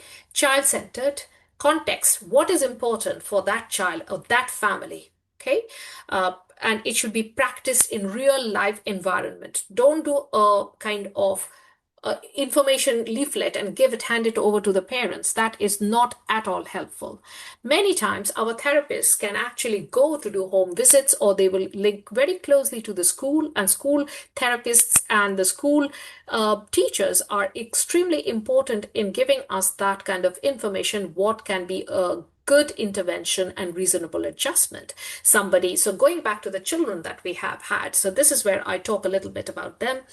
When we do the assessment, we kind of find out if they need further assessment for autism, ADHD, etc. Some of them are really cognitively going behind, whether they need further assessment by an educational psychologist.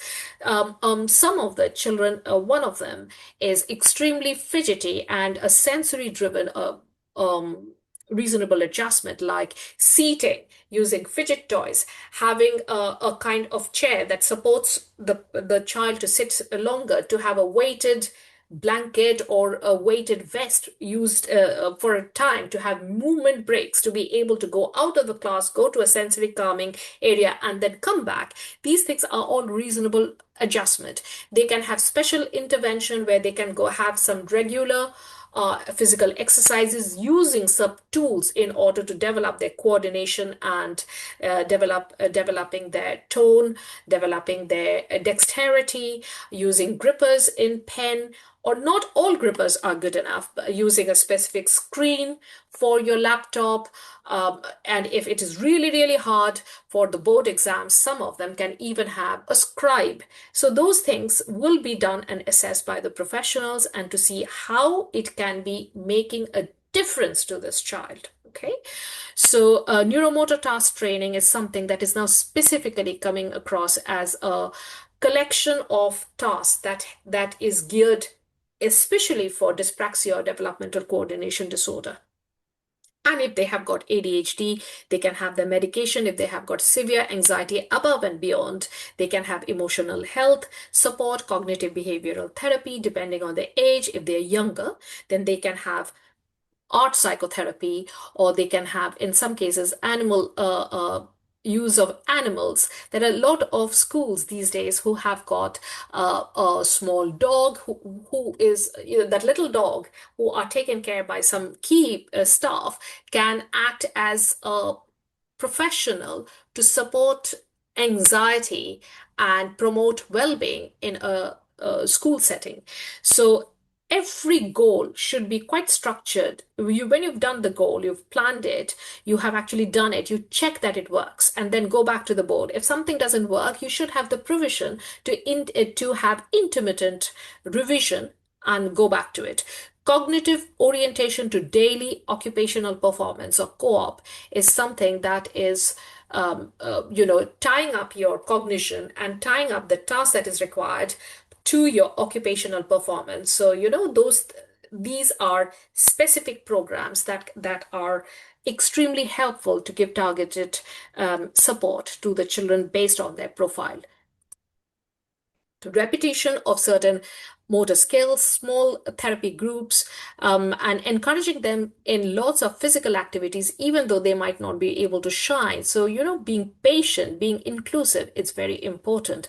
And some sports like swimming or having yoga, which is by a professional, or ballet dancing, anything that promotes dancing is a fantastic way. Even though they might not be excellent at it, it actually helps the coordination and building not only the muscle, but also proprioception, your spatial orientation. All of these improve quite a lot. Other than the fact that you really enjoy doing it, you are synchronizing your motor function with music, and the social activity itself is an added bonus. What is the key message here? Again, I have purposely used this very busy slide. The reason being is that developmental coordination disorder, because it can come across with so many different phases, so many different small, big challenges, that it is not only confusing for professionals, it is confusing, and it is kind of endless, or extremely, fruitless saga for the children and young persons who are going through it. Their parents are often tired, over anxious to scaffold or support their children. They always feel the kind of parents who are afraid of social gatherings where their children might have difficulties and they cannot shine, and it kind of has a lot of a negative connotation. So these are the children who are often known as clumsy. It affects their daily functioning, learning, confidence, and they can often have other conditions and they can be well hidden behind other conditions. So one has to have that professional curiosity.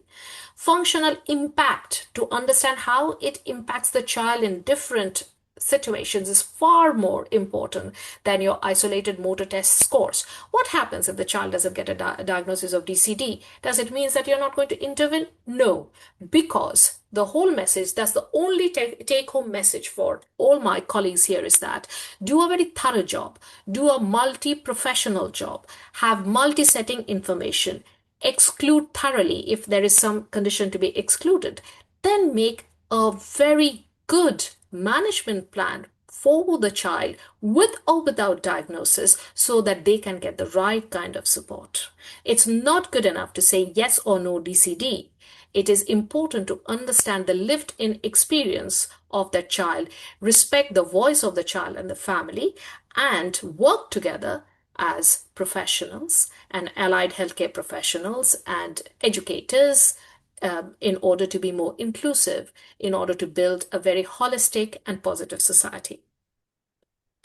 So I declare I do not have any conflict of interest, and all patient examples are anonymized, and the clinical practice is up to date.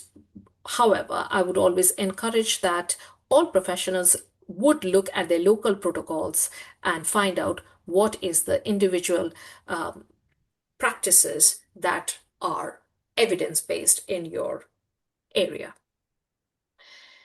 I acknowledge DSM-5, American Psychiatric Association, possibly also ICD-11, Kingston and Richmond NHS Foundation Trust, Dyspraxia UK, Mind Oneself. This is my organization. I head it, and I'm passionate about spreading a lot of educational information through this platform. And I have taken a lot of information from current practices in developmental medicine and child neurology. A big thank you to all the participants. I absolutely enjoyed Dr. Kaushik's wonderful presentation, and I would like to extend my thanks to Indian Academy of Pediatrics, all the dignitaries, all the colleagues from the Indian Academy of Pediatrics Bahrain chapter, the Bahrain Academy of Pediatrics, which is now in its formative stage, and American Mission Hospital. I'm happy for any questions. Thank you. Thank you. Thank you, Doctor. Thank you, Dr. Sadita. Please stay over another 10 minutes of another talk, and we'll have a discussion after that. So I'll be talking about in the Focus Plus segment, a case discussion. Can I ask you to stop sharing if you can? Anyways, I will try and start sharing. Just take it off. Has it gone? I think I'm in. Thank you.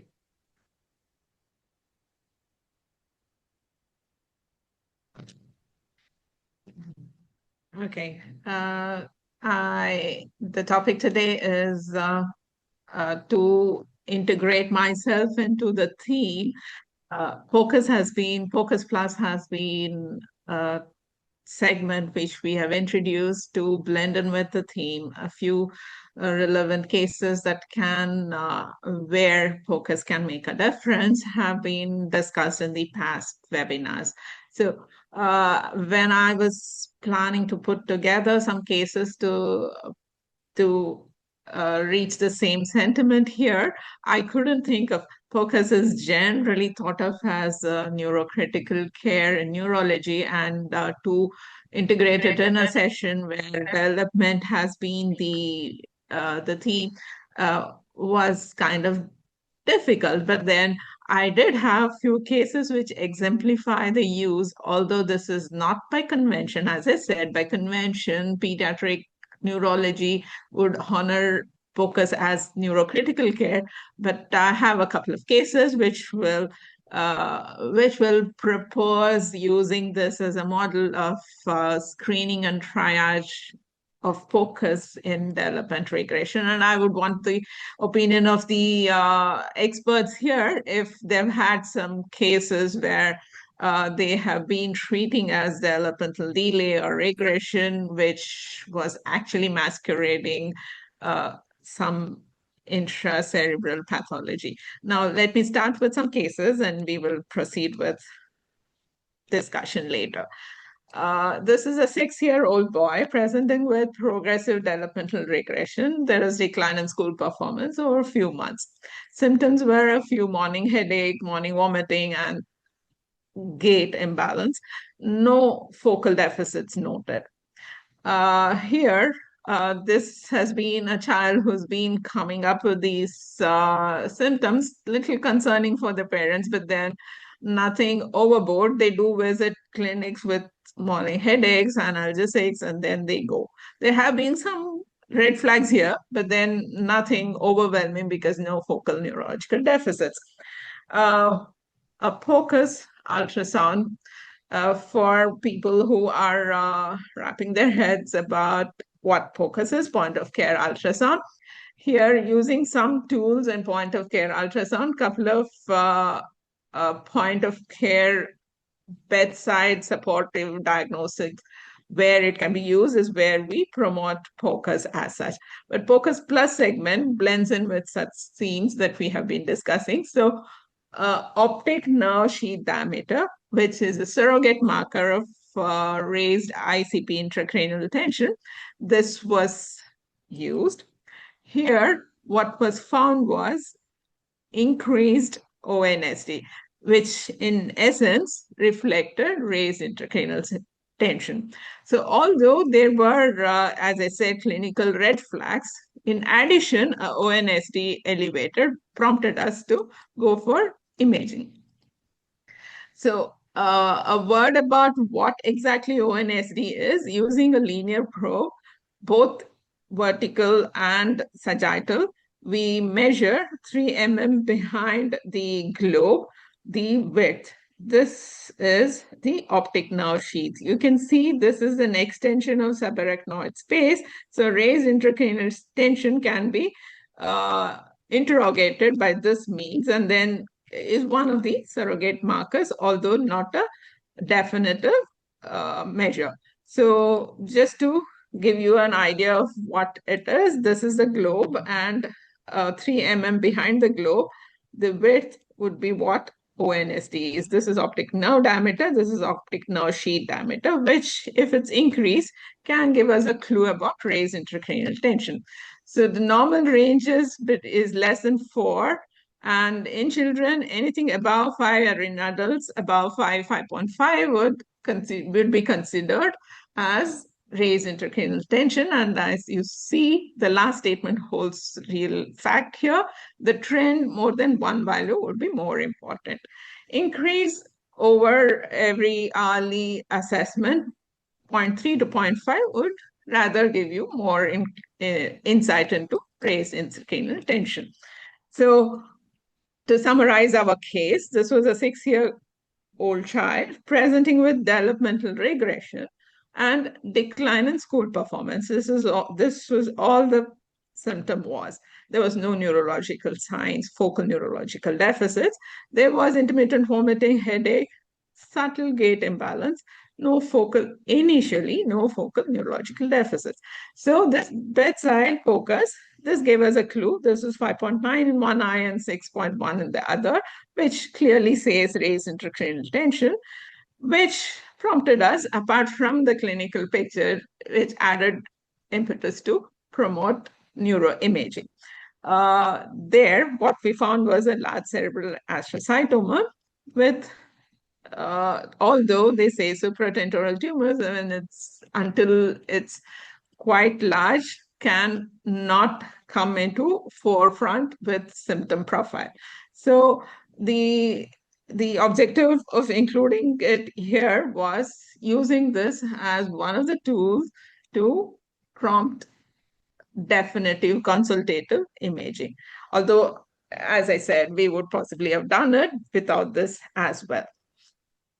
We can use this as a bridge between clinical evaluation and definitive imaging. And of course, it adds value as a bridge for assessing raised intracranial tension. So, word about few tumors, although this is not the scope of today's discussion, my focus was to exemplify certain masquerading symptoms. And when we added focus, we had something to prompt us to go for definitive imaging, which was the point of showcasing that case. The next case, a case of subtle, already raised ICP with VP shunt, a case of malfunction, how it was detected, although it was just manifesting a subtle developmental symptoms only. This is the reason I put in here. Recognize subtle behavioral markers of VP shunt failure.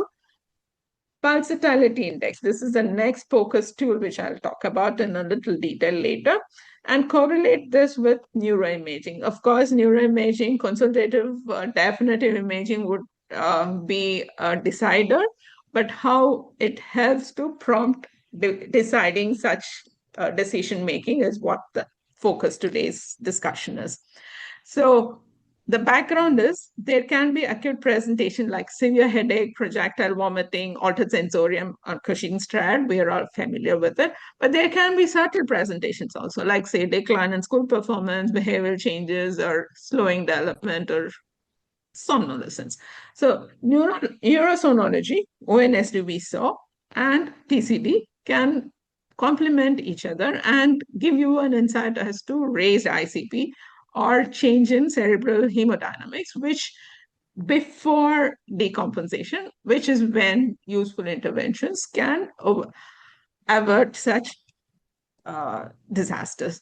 So this is a background. So let me show you a case. This was a case of congenital aqueductal stenosis. It was diagnosed in infancy and a VP shunt was inserted.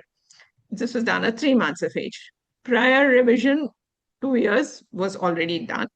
Baseline, mild motor delay, attends mainstream school. Latest neurosurgical review 8 months ago, nothing of concern. The subtle shift, parents and teachers noted a change in personality. Less interest in play, slower class response, increased irritability, daytime sleepiness, occasional stumbling while walking. We discussed this in a previous speaker's discussion. Anyway, this is an organic case with a way patient inside too. Fever, convulsions, severe headache, projectile vomiting were all absent. So this is the manifestation the child came up with. So the mental status, mild psychomotor slowing, cranial nerves intact, mild broad-based gait, slight imbalance, developmental regression in reading fluency, and reduced attention span. The shunt clinical check showed slower filling after compression, suspecting proximal obstruction. There comes focus. So ONS evaluation, slight elevation, both sides, 5.6, elevated, increased ONSD, 5.6 and 5.7. The next tool is using transcranial Doppler. Transcranial Doppler, what is done is you interrogate the middle cerebral artery and check the hemodynamics, the peak systolic velocity and end diastolic velocity, and an index which conveys a ratio with mean velocity. The difference will tell about the pulsatility. This, as the intracranial pressure keeps rising, we all know the cerebral perfusion gets compromised, and this is where at a delicate situation we will have to abhor it so that we intervene for proper hemodynamics. So as you can see, there is throughout these stages of cardiac contractility, you will see blood flow. This is because it's a vital tissue, it needs blood supply. So this is during diastole, you can see a lot of blood flow still happening. as the intracranial pressure keeps increasing, you can see that the diastole keeps decreasing and reversal also. This is what you're trying to capture to evaluate in transcranial Doppler. So this will keep increasing the pulsatility index. So this is what we measured in our case. So as I said, you interrogate using cardiac preset, the middle cerebral artery. And when you see the color Doppler, you can localize the vessel. And when you see the Doppler waves, you can see the peak velocity and the diastolic, peak systolic and the diastolic, and you calculate, a machine calculates this pulsatility index. Anything above 1.2 would mean compromised raised ICP, compromised perfusion. And when a child on VP shunt with this pulsatility index would prompt us to check on the shunt malfunction. So that one was 1.7. So we promptly went ahead with the imaging, which showed ventriculomegaly, which prompted us to go for shunt revision. So that was what was done. Shunt revision was contemplated only, although this was not a sudden increase in ICP, which would require a dramatic revision of the patient. This showed some developmental regression or developmental delay, which prompted us to look for raised ICP by ONSD and TCD, which in addition contributed to explore possibility of raised ICT by CT scan. And although you might notice that that is the definitive intervention which was necessary in both the cases. So after post-op recovery, progressive follow-up of the PI showed improvement, which means that the patient started functioning again normally. So the take-home message here is developmental regression can be early marker for shunt failure.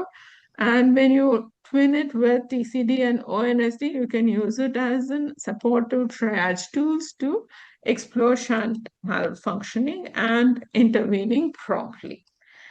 So this is a summary of the case. This was a 6-year aqueductal stenosis case with VP shunt, who presented with subtle presentation like reduced plaque and slowing and responses in the classes, which when additionally checked with ONSD and TCD gave us an inkling as to the reason being shunt malfunction, which was promptly revised and gave us the definitive diagnosis of shunt malfunction.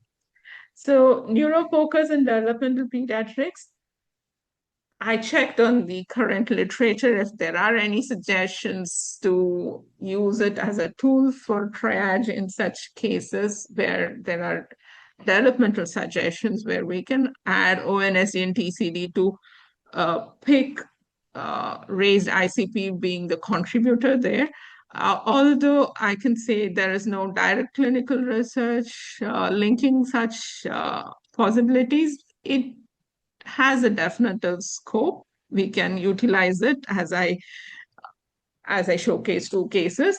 The proposed pathway could be, if there is any concern, you use, although both the speakers did not pinpoint on such masqueraders, we as pediatric team would want some discussion on this as to such organic pickups can be made and how many such have been made by the experts and what are the tips that you can provide, like how I suggested the use of ONS and TCD to pick up ICP to pick such masqueraders.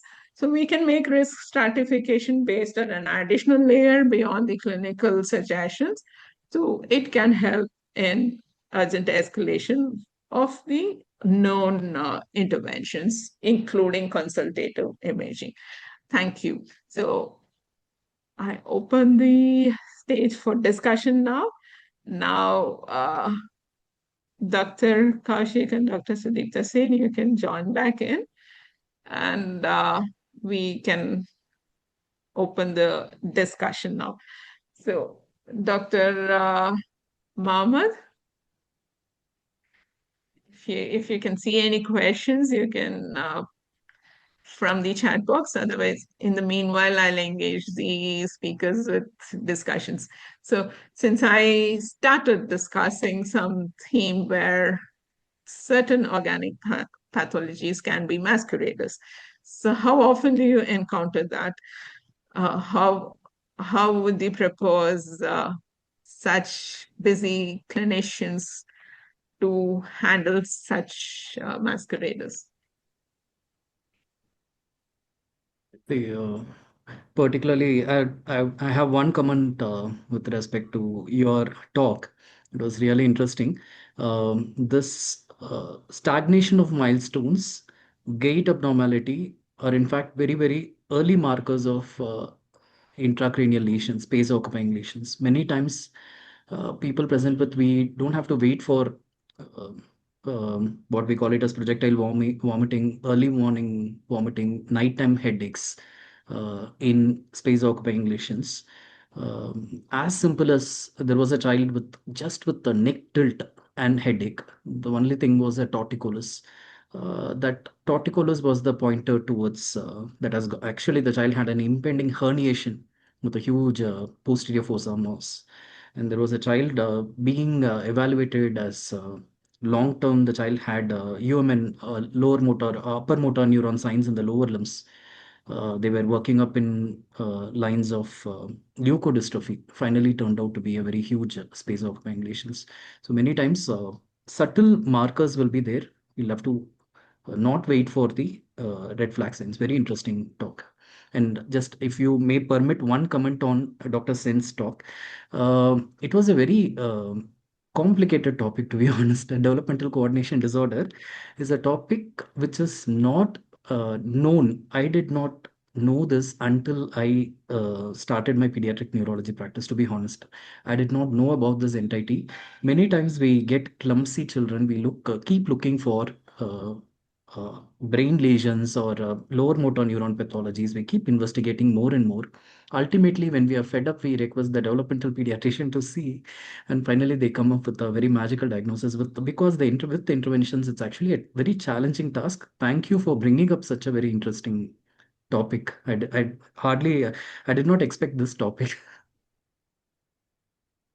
Thank you very much. Can I say a couple of words? Yes, Dr. Singh, please go ahead. I thoroughly enjoyed the fantastic session, and it was really a good learning from both the speakers. What I would like to give a little bit of background about the way we manage in UK.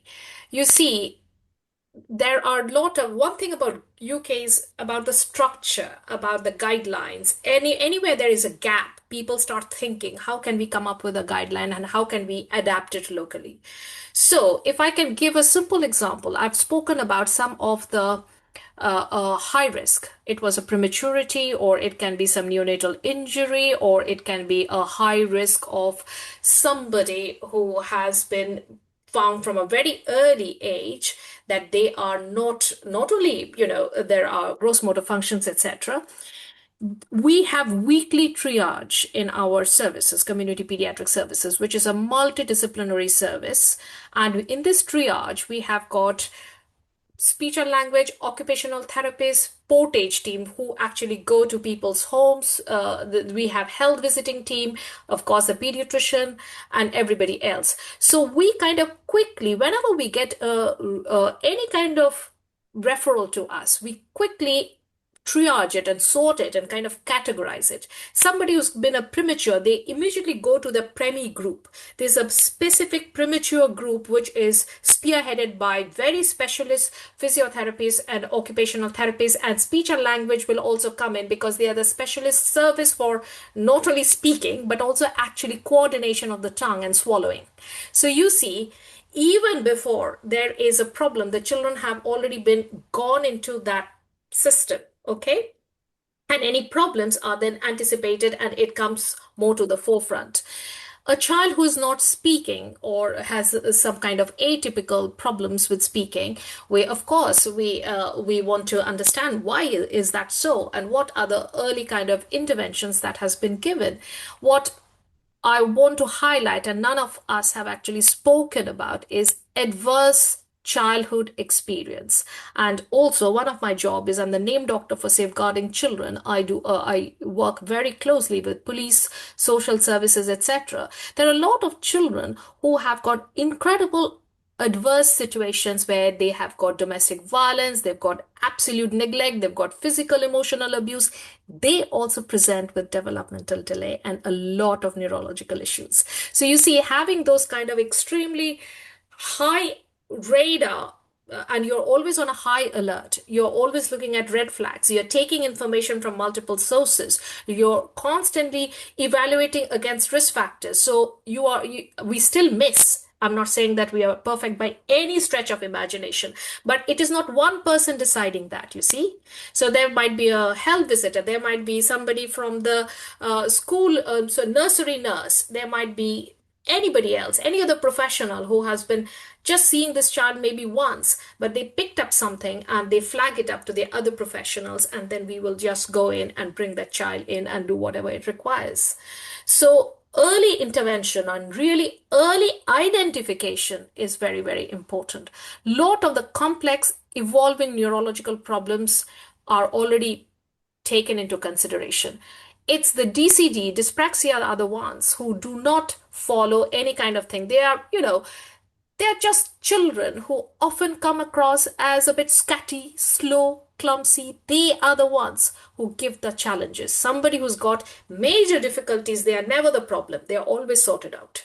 So our challenges is actually that secondary school, somebody who is leaving the primary school, who's falling behind, then they are the ones who bounce back again because there is something wrong and nobody knows what it is. Yeah, as Dr. Kaushik mentioned, it seems like a big challenge to identify and to take it from their next step.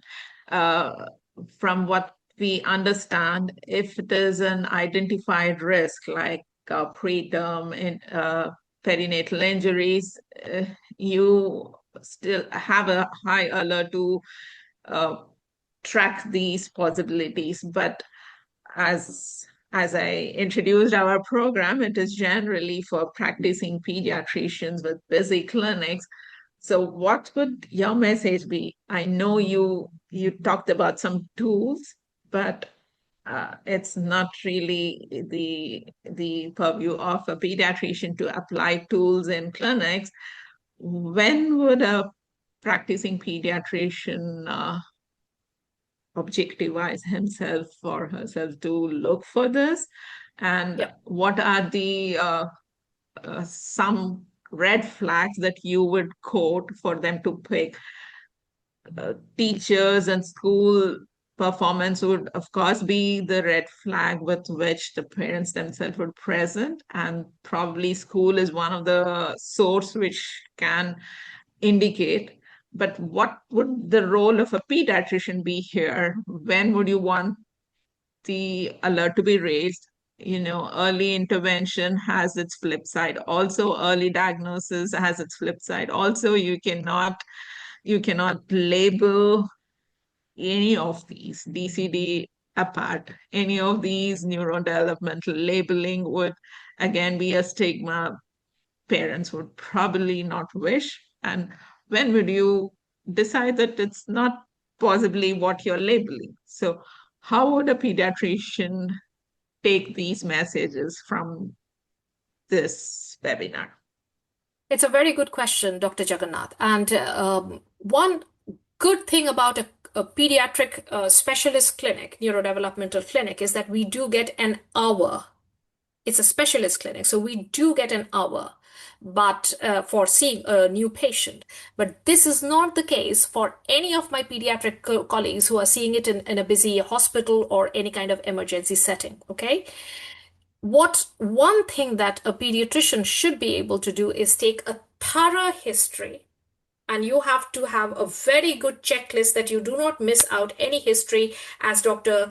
Kaushik has also said, about your birth history, about your family history, about your current status, your gross motor, your fine motor. That is very, very important.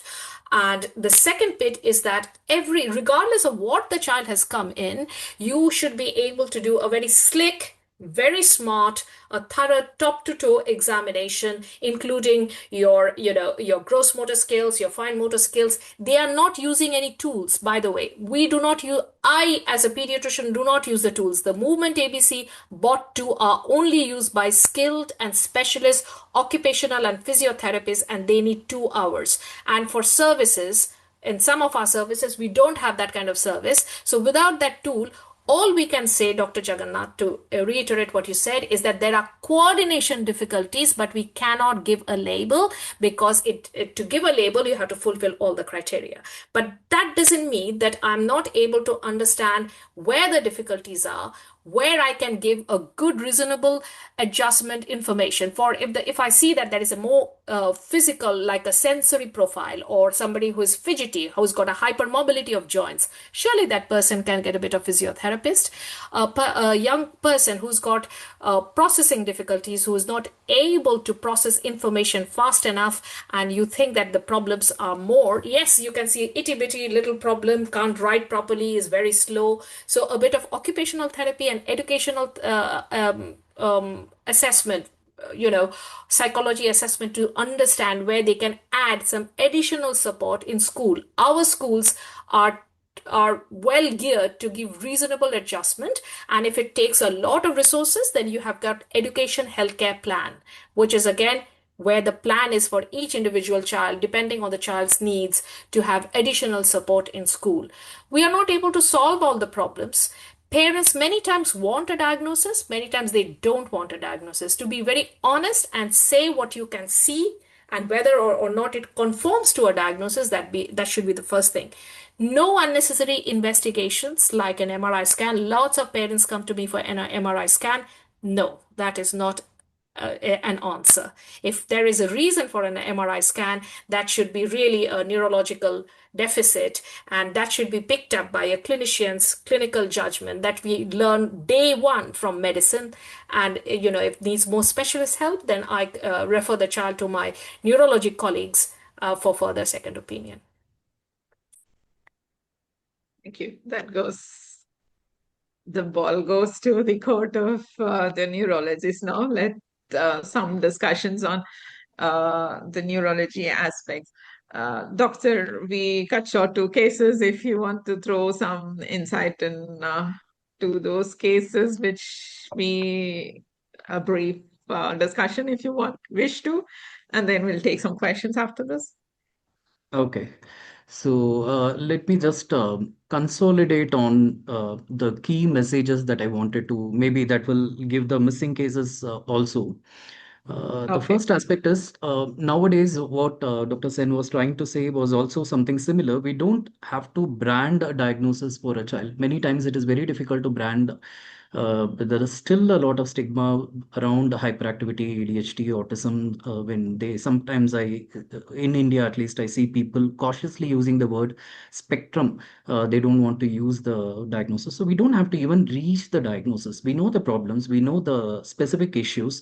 So we can connect, many times we connect them directly to the therapist as well, of course, through a developmental pediatrician, for the sake of very fine adjustment of their whatever we call it, the coordination defects or the clumsiness or the difficulties, sensory issues that they face. That is number one. Second, nowadays the screening and also the follow-up starts as soon as a child is getting discharged from the NICU.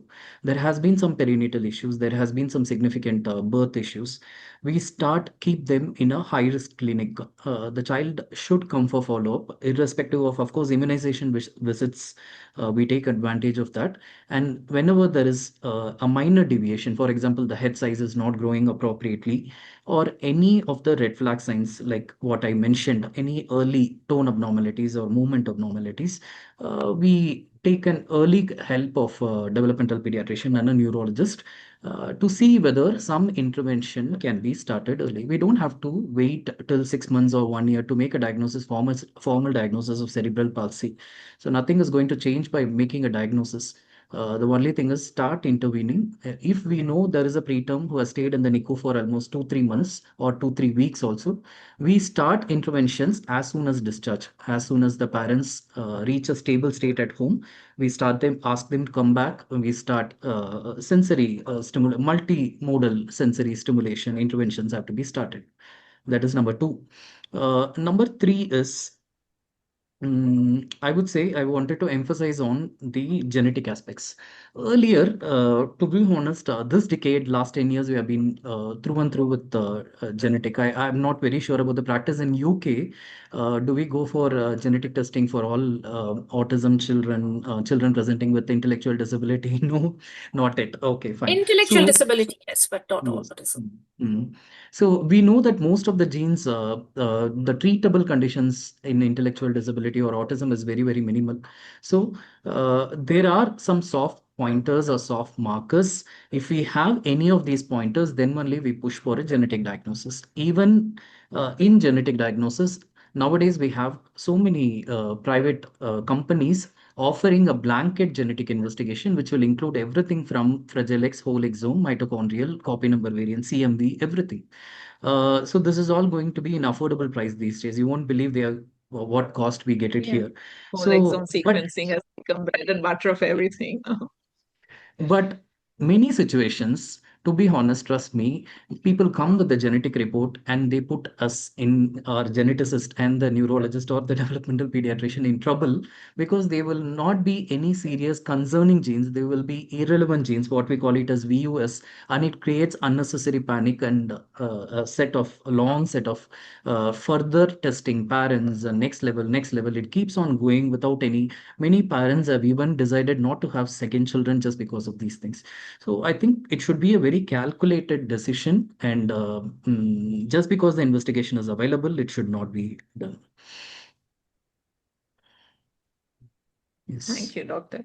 So, in this context, what are the common reasons for delay in diagnosis? Early diagnosis is the key. We are prompted not to over investigate or not to. It's again a busy pediatrician who is doing the evaluation here. So again, the red flags or checklist would help them figure out where to go for quicker interventions and investigations where not. So, in your experience, what are the missed diagnoses? What are the delayed diagnoses? And from Dr. Sain's experience, there is clumsiness as a part of our daily activities also. So, how can you divide DCD from general school clumsiness, part of growing up? So, when would the diagnosis be prompted? So, you can just take this as a question to give us take home messages, like when would you want the pediatricians to be involved and when not to implicate them to delaying diagnosis? First and foremost, it is very, very important that the pediatrician takes the time to understand with whichever structured form. That's when I say the DCDQ, that's a very structured form or a format. It's not used in India. I don't think my colleagues use it. But even in your pediatric profession, you should have a checklist that you are looking at, which will give you a very, very good idea about the day-to-day functioning of the child. Okay, whether the child is getting very delayed in going to school because the child can't dress up, can't do the homework, there's regular tears. You have to find out exactly what is going on. Despite all that noise, you have to structure and translate what does it mean in terms of medical difficulties.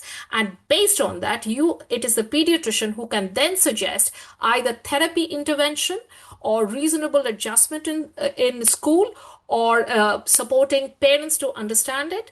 And lastly, if there is requirement of any further investigation. We never ever allow anybody to have genetic testing without a proper consent process, and where we need language support. There are a lot of parents who do not speak English, who do not have the same learning ability, and we respect that, and we absolutely ensure that we are there is language is not a barrier, and we are quite highly educated medicalized colleagues. We are not coming from a position of superiority using a lot of jargon, but we ensure that the parents understand and consent for every test that they have to, and that includes a genetic testing. And lastly, I've got a slightly different opinion about the stigmatization. Parents are worried about labeling, but it is the job of the professionals who have to sit and explain, because children who have moderate to severe difficulties, say autism, neurological, cerebral palsy, nobody's talking about them. Everybody can see them from a mile. It's children who have unseen difficulties, they really suffer. There is a chronic suffering, and they have to shoulder the shame or the blame or all kind of difficulties. So it is the job of the professionals to work. There's one message: if you strongly believe that this child needs a label or needs a diagnostic full workout, talk to the parents, ensure that you don't force them, have that ability to gain the confidence to bring them back if you have to revisit those conversations again after some intervention if you don't see enough changes, in order to go for a more formal process for diagnosis if it is required.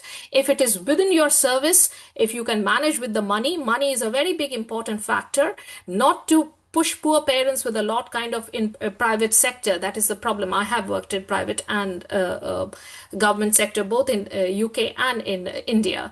So money is very important. If you cannot afford it, then you have to find out what other interventions you can do without compromising the health of the child. If somebody doesn't need MRI scan, etc., that's different. And almost invariably, no child needs genetic testing or MRI or any other imaging for making a diagnosis of autism, for making a diagnosis of either autism spectrum or say ADHD or say DCD. But what it requires is professional curiosity, structured approach, getting all the facts together, making a clear plan, and being able to communicate and gather as much of help and support for that child and the family. Thank you, Doctor. So I'll just add when a a couple child of is asked things. to perform a task, the comprehension part, if it's intact, but the execution part is difficult. We can figure it out in a 1 minute, Exactly. 2 minute clinic when we ask them to break a task. Understanding Exactly. and execution, that uh, lets us pick the DCD probably as a pick. We have seen this Correct. challenges. We can entertain a child in a clinic, and in such 2-3 minute task, we can pick up a DCD clumsiness as such. Okay, thank you, Doctor. So, Dr. Kaushik, take home messages from you. I know you summarized in the previous discussion. 2-3 minute take home Okay, message I'll if you want just to give us, and so a comment on how such masqueraders can be picked up by pediatricians. Here, it is really vital for pediatricians to be vigilant here, and they will be implicated medical legally and such. So I showcase few using tools like bedside ultrasound. You have such experiences where imaging is delayed or investigation is delayed, and a diagnosis is picked up later. You can give us some insight in these directions also. So, something again, there is a small difference in practice. So, in pediatric clinics, parents come with complaints of the child is not speaking as per age. So, there is a language speech delay. So this is something which is usually not very common, but sometimes gets overlooked by the family. First of all, they assume that there is time, we can give time. The father spoke late, so the child will speak late. This kind of misconceptions usually arise, and that causes mild delay in evaluation. So autism is one condition which can present with language delay, speech delay, and a lot of associated communication issues, some repetitive behaviors, and of course the child gets picked up because of the associated behavioral features like hyperactivity or irritability, all these things. So whenever there is a speech delay, I think they should start with whether could it be hearing problem. As simple as we'll start with, is the child hearing well? Only if the child is hearing well, the child is going to speak on time. Number one. Number two, a child may not be speaking appropriately if his IQ is, let's not use the word IQ, cognition is reduced. The development, social and cognitive milestones are not appropriate for age. Yes, the child may not be communicating well, speaking well. So that is it can turn out to be an intellectual disability late in later age group, or it can be as simple as an autism associated with behavioral problems. So that is when sometimes I have a feeling that there is a small delay in getting referrals to a developmental pediatrician or a neurologist, number one. Number two, this is something what I wanted to highlight as a last case. There are some conditions of developmental regression which is actually treatable, which is a form of epilepsy. We call it as a epileptic encephalopathy. There are some what we call it as Landau-Kleffner syndrome. These are all, there are something called as E-SWAS, we call it epileptic encephalopathy, which affects the brain activity in slow wave sleep. A child who has been talking well, who has been conversing well, who has been developing normally, over a period of 2, 3 weeks or 2, 3 months, slowly starts losing the language milestones. There is something called as, call it as agnosia. So these are treatable conditions. When we do a EEG, we can pick up abnormal discharges, and once you treat it with appropriate anti-seizure medications or steroid, the child can revert back to near normal state. So there are some epileptic encephalopathy which can mimic as developmental regression. These are all, of course, atypical regression. These are very rare cases, but there should be high index of suspicion in pediatric practice. Whenever there is a regression, not just to think of genetic metabolic causes, it can be even epileptic causes. So that's what I wanted to add. Thank you. Thank you. Thank you, both speakers. Dr. Yes, Vanitha, Doctor. can I just quickly add one thing? I forgot. I mean, it did arise. See, autism, the regression often coincides that by the time they get their vaccinations, which is the MMR booster. So it is very important. Why the history is important? Because parents will always associate in many ways with the vaccination, and it is the clinician who has to pick up that is the timing, and that should not be blamed. So there is always a tendency that the child has been vaccinated and my child was absolutely fine, and the child absolutely started from there to become different. It is usually seen that that is anyway the time for regression. Unfortunately, it also coincides with some key vaccination, and parents indefinitely will many times invariably will associate that as a vaccine related thing. So clinicians should be very cautious, otherwise there'll be a drop in vaccination. So having those very gentle, very reassuring communication is very important. Thank you. There are certain such misconceptions regarding MMR and autism, much more prevalent and globally, and a lot of guidelines are helping us guide such parents, but then it's a prevalent problem. It's not an easy problem to just ward off by counseling and clinics, because we have seen first child, if it is autistic, the second child vaccination plan is already made by avoiding MMRs and things like that. So here, no amount of our counseling helps, because the experience of a child in the family makes the decision rather than the evidence that is driven into their explanation. Thank you, Doctor. For viewers who are interested in ONSD and TCD, there are dedicated YouTube, which has been dealt with in the past in neurosonology. You can refer to that. That's all from me. I would request Dr. Thank you, of course, a big thank you to Dr. Kaushik and Dr. Sain and to the audience who attended and for IAP for all its support. Now I would like to invite Dr.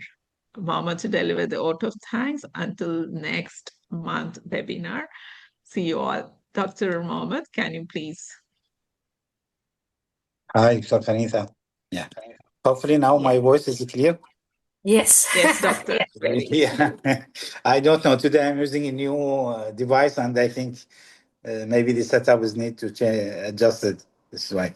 Thank you for both speakers. And today, even the number of audience, we exceed 100 audience who's following all the talk, and it is really very important topics. And in our busy clinic, as a general practitioner, when we are seeing the child, always there is an focus to look on the child development and the interaction of the child with us.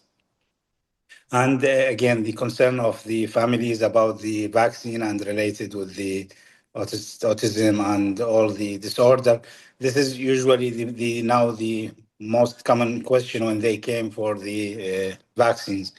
And as Dr. Brenda say, when there is one child in the family with autism, the family, even with all our advice, they try to postpone at least the MMR vaccine. Okay, and we consider their caution about getting the vaccine, and they have another child with autism. Hopefully, one day we getting on a solid research that this is completely is not related, because still it is an debate and the gray area,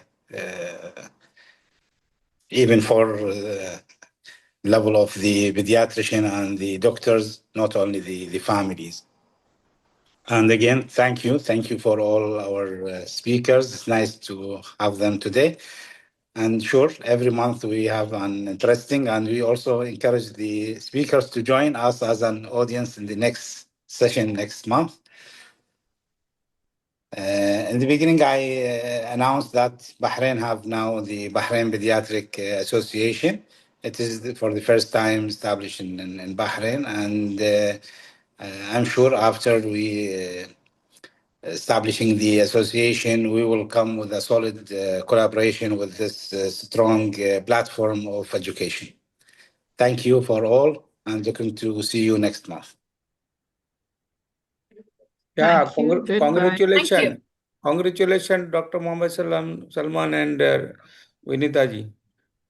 Thank you. Yeah, Thank you. thank you. Yeah. Thank you. Thank you all. Bye. Thank Bye. Thank you very much. It was an absolute pleasure. Bye-bye. Thank you. Yeah. Thank you, doctors. Dr. Bye. Sudipta and Kaushik, the good, happy learning. Good. Thank you. Thank you. Yeah. Thank you. It's a pleasure. Yeah. Thank you. Yeah, salam.